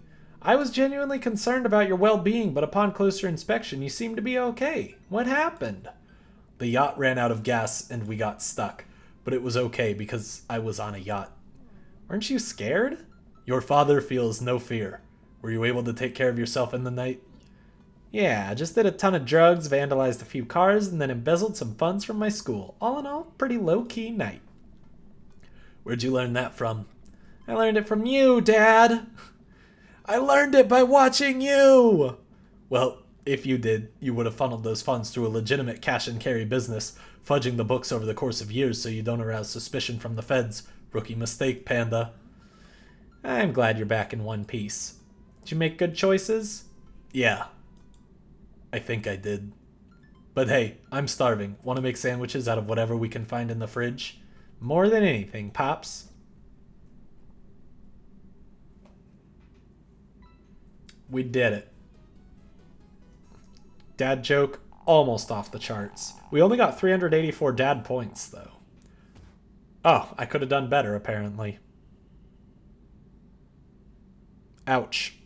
Hurts. Oh well. A is probably good enough for me. Probably. So then Amanda should be here any minute now. Gotta act natural. Be cool. Be cool. What? No. I had the crab cake sandwich for lunch. That's probably it. You're allergic to shellfish. Oh. Oh no. I forgot. Again. Dad. Oh gosh, I'm gonna be sick. What have I done? I'm kidding. You're right. I have a little surprise for you. Yeah, I can tell you're very bad at lying. Alright. Join the kitchen. Okay, there's that. And then outside we go. Perfect. Oh no. Mary's here. With everything that's happened between me and Joseph, I should be a good host and say hi to her. But I don't wanna... Me, thanks. Come on, Maho, you can do this. I walk up to Mary. Hey. Hey. You been... good? Just peachy. I have to go over there now. That went about as well as I could have expected it to. Maho! Brian, you made it. Okay. Okay, not bad, not bad. Let's do that. Craig has his thing. Hugo's doing their thing. Robert. We never really talked with Robert. Matt's doing that. Damien. But now the tree with Joseph. Sun is setting, and everyone seems to have eaten their fill. As the party starts to wind down, I take a seat next to Joseph. Joseph, it's so great to see you again. Great party. I should have you organize our next youth group mixer. My dance skills are ready whenever you need them. Hey, if you aren't busy this weekend, I was thinking we could maybe catch a movie or something. Yeah, it sounds like it would be fun. This feels weird. It doesn't feel like it did on the yacht. So, I guess things are still friendly with Mary? Yeah, I wanted to talk to you about that. Oh, God. Joseph sighs. We talked, and we talked a long time. And there... Oh, my goodness, what? And there was some yelling and some crying, but ultimately, there was reconciliation. I'm sorry, Maho. What? I have to make this work with Mary. Oh. What? Is it because we went for too many eggplants and not enough hearts? That's gotta be it, right? There's no way just an A on the last date. I didn't do anything.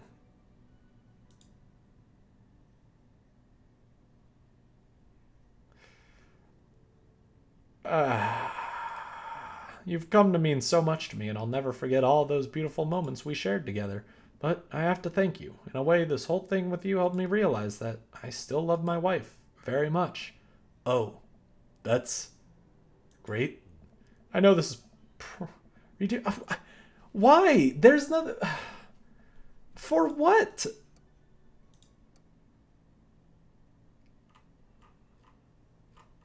I don't even know where to go. Like, what? I don't know what decisions there are to make. I think I gotta go. My guess would be go for less sexual and more lovey. So I brought my tuning fork. Like, let's go for love instead of eggplants, maybe.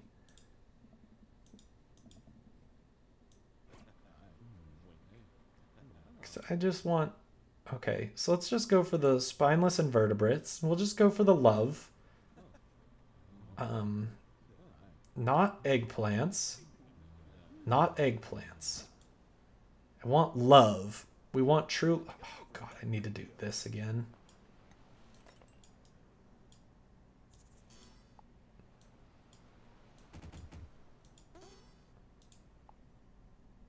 Do I need to be better on this?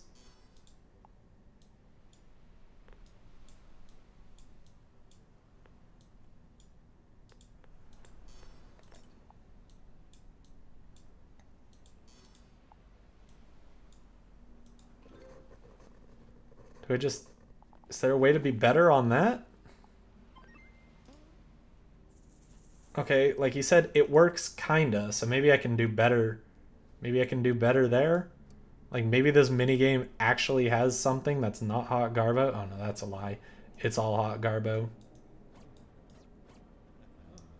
Oh, I don't... Okay. I don't know. Can give it another try. Like, let's just do... Like, only good stuff? Like, wires seem good. Screw. I don't know, maybe good. Paperclip. I think we probably need gum. Does that work? I mean, hey, that worked. There's less stuff in there, right? Oh yeah, there we go. S++. I don't know. It works kinda still. I'm like, I can't do much better than that. Okay. We'll just do one wine. Like we just want hearts. Okay. Oh, I gotta do this again. Oh, it's garbage. Okay, wine. Focus on the rest of the room. Examine the lounge. Side table. Okay, good. Head back up to Joseph. Okay. I'll save again, but I'll give him a regular pour. Okay. So I can't talk to him about the thing. I don't know. Is that what I want? Can't talk to him about the book anymore, I guess, because I didn't look at it, huh? Give you a regular pour. Is there something, though? I bet we'll have a whale of a time. Back to Wales. This view, though? I don't know. It doesn't really seem like there's a good one. Okay. Okay, so we're still going downstairs. We're still doing that stuff. I guess that's good.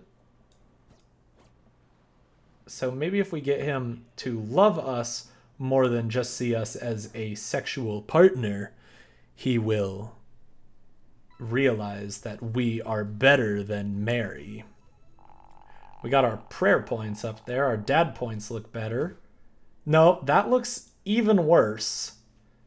That looks like even heckin' worse. I mean, we'll see what happens. I'm not expecting it now, but that's like bad. Okay, come on, come on. Fast forward. Mary was about the same. I didn't see if she said anything different or something.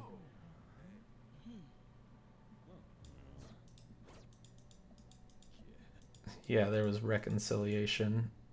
Okay. Uh-huh. You know I don't approve of that. I don't know what the issue is. So what happens if I say I didn't bring any talcum powder? I don't think he would like it. Yeah, right. He does not care for that. That is not what he wants in a man. Like, maybe I just need to play the game better. Maybe I just need to play the game better. Get all the think plants and play the game better. I don't know, because there are hearts there, so... Lobster. That looks good. Okay. Splitter on the engine, all that. I think we didn't get all the eggplants the first time. I thought we did.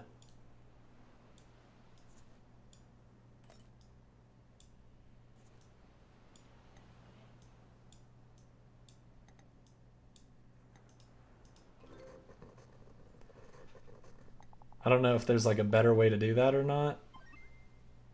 I mean, we got S++, that's still pretty good. I can try, like, am I only supposed to put in stuff that like makes the zappy sound? I can try that. Let's load again. I don't know what he wants from me. I don't know what this game wants from me. There's no guidance or anything. It just says MacGyver it. Like, all right. That makes a zappy sound. I don't want the coin. I don't want that. I want you. I want you. What happens if I just do that? I think I'm missing something. Is it the gum? Missing something. Paperclip.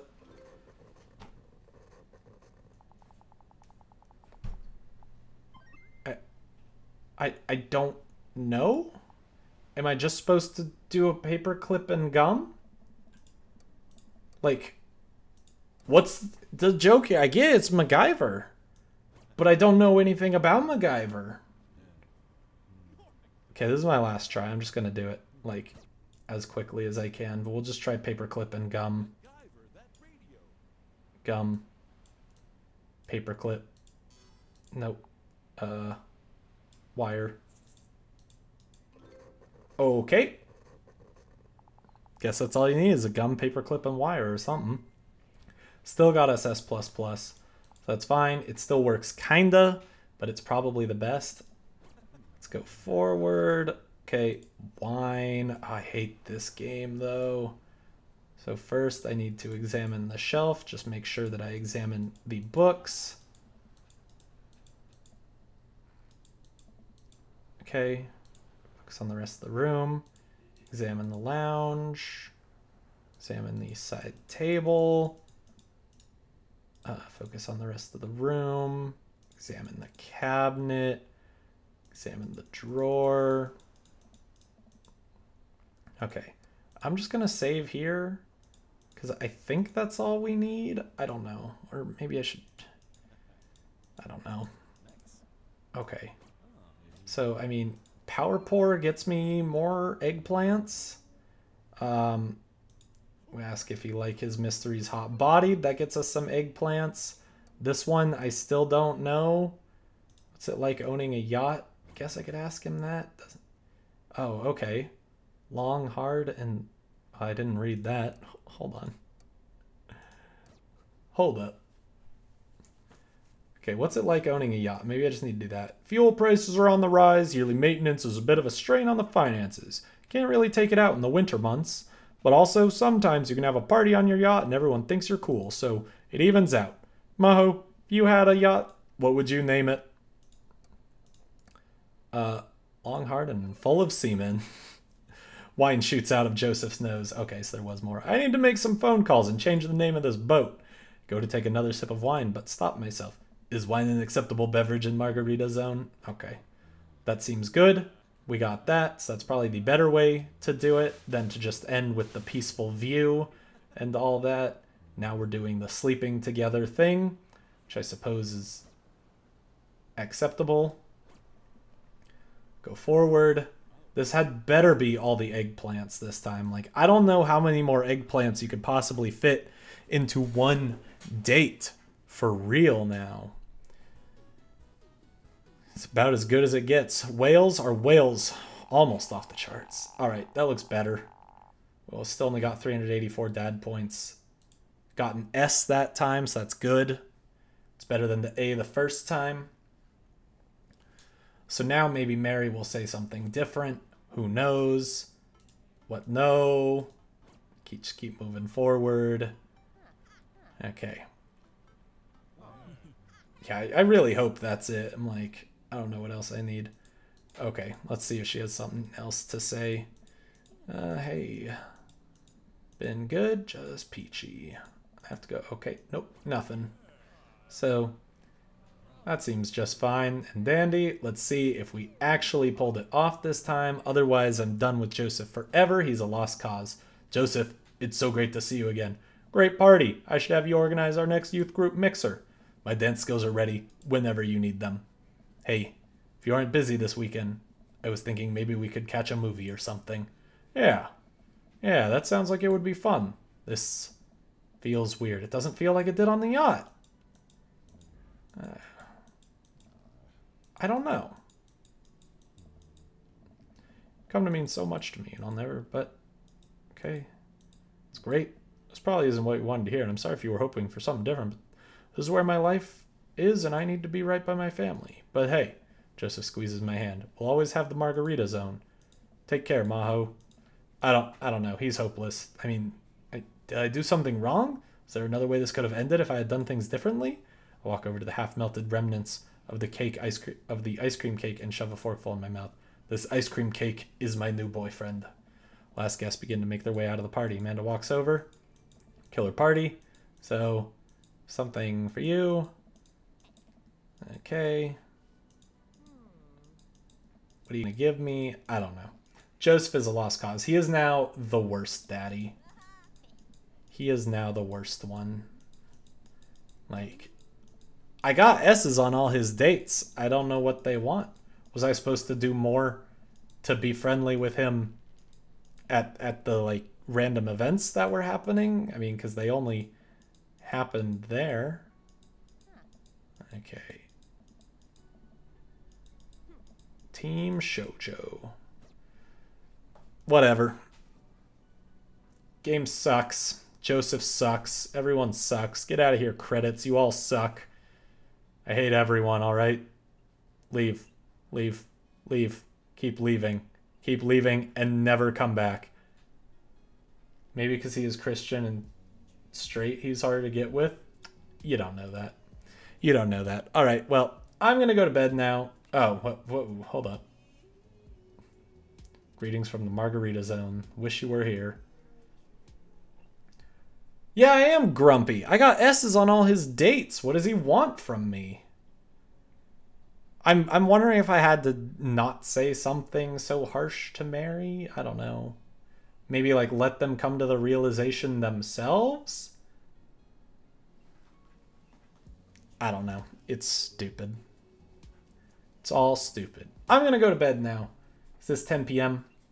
For the first time since I started playing Dream Daddy, I have pulled off a 3-hour stream where my voice has not given out. Maybe he's too faithful to God? Well, he can stuff it. Just deal with that himself, I suppose. Oh, man. Okay. We'll deal with this. We'll either deal with a new dad or with this dad later, but this one was stupid and a waste of my last 3 hours. Have a fantastic night, and thank you for coming out, and I will see you over the next 2 weeks. Bye-bye.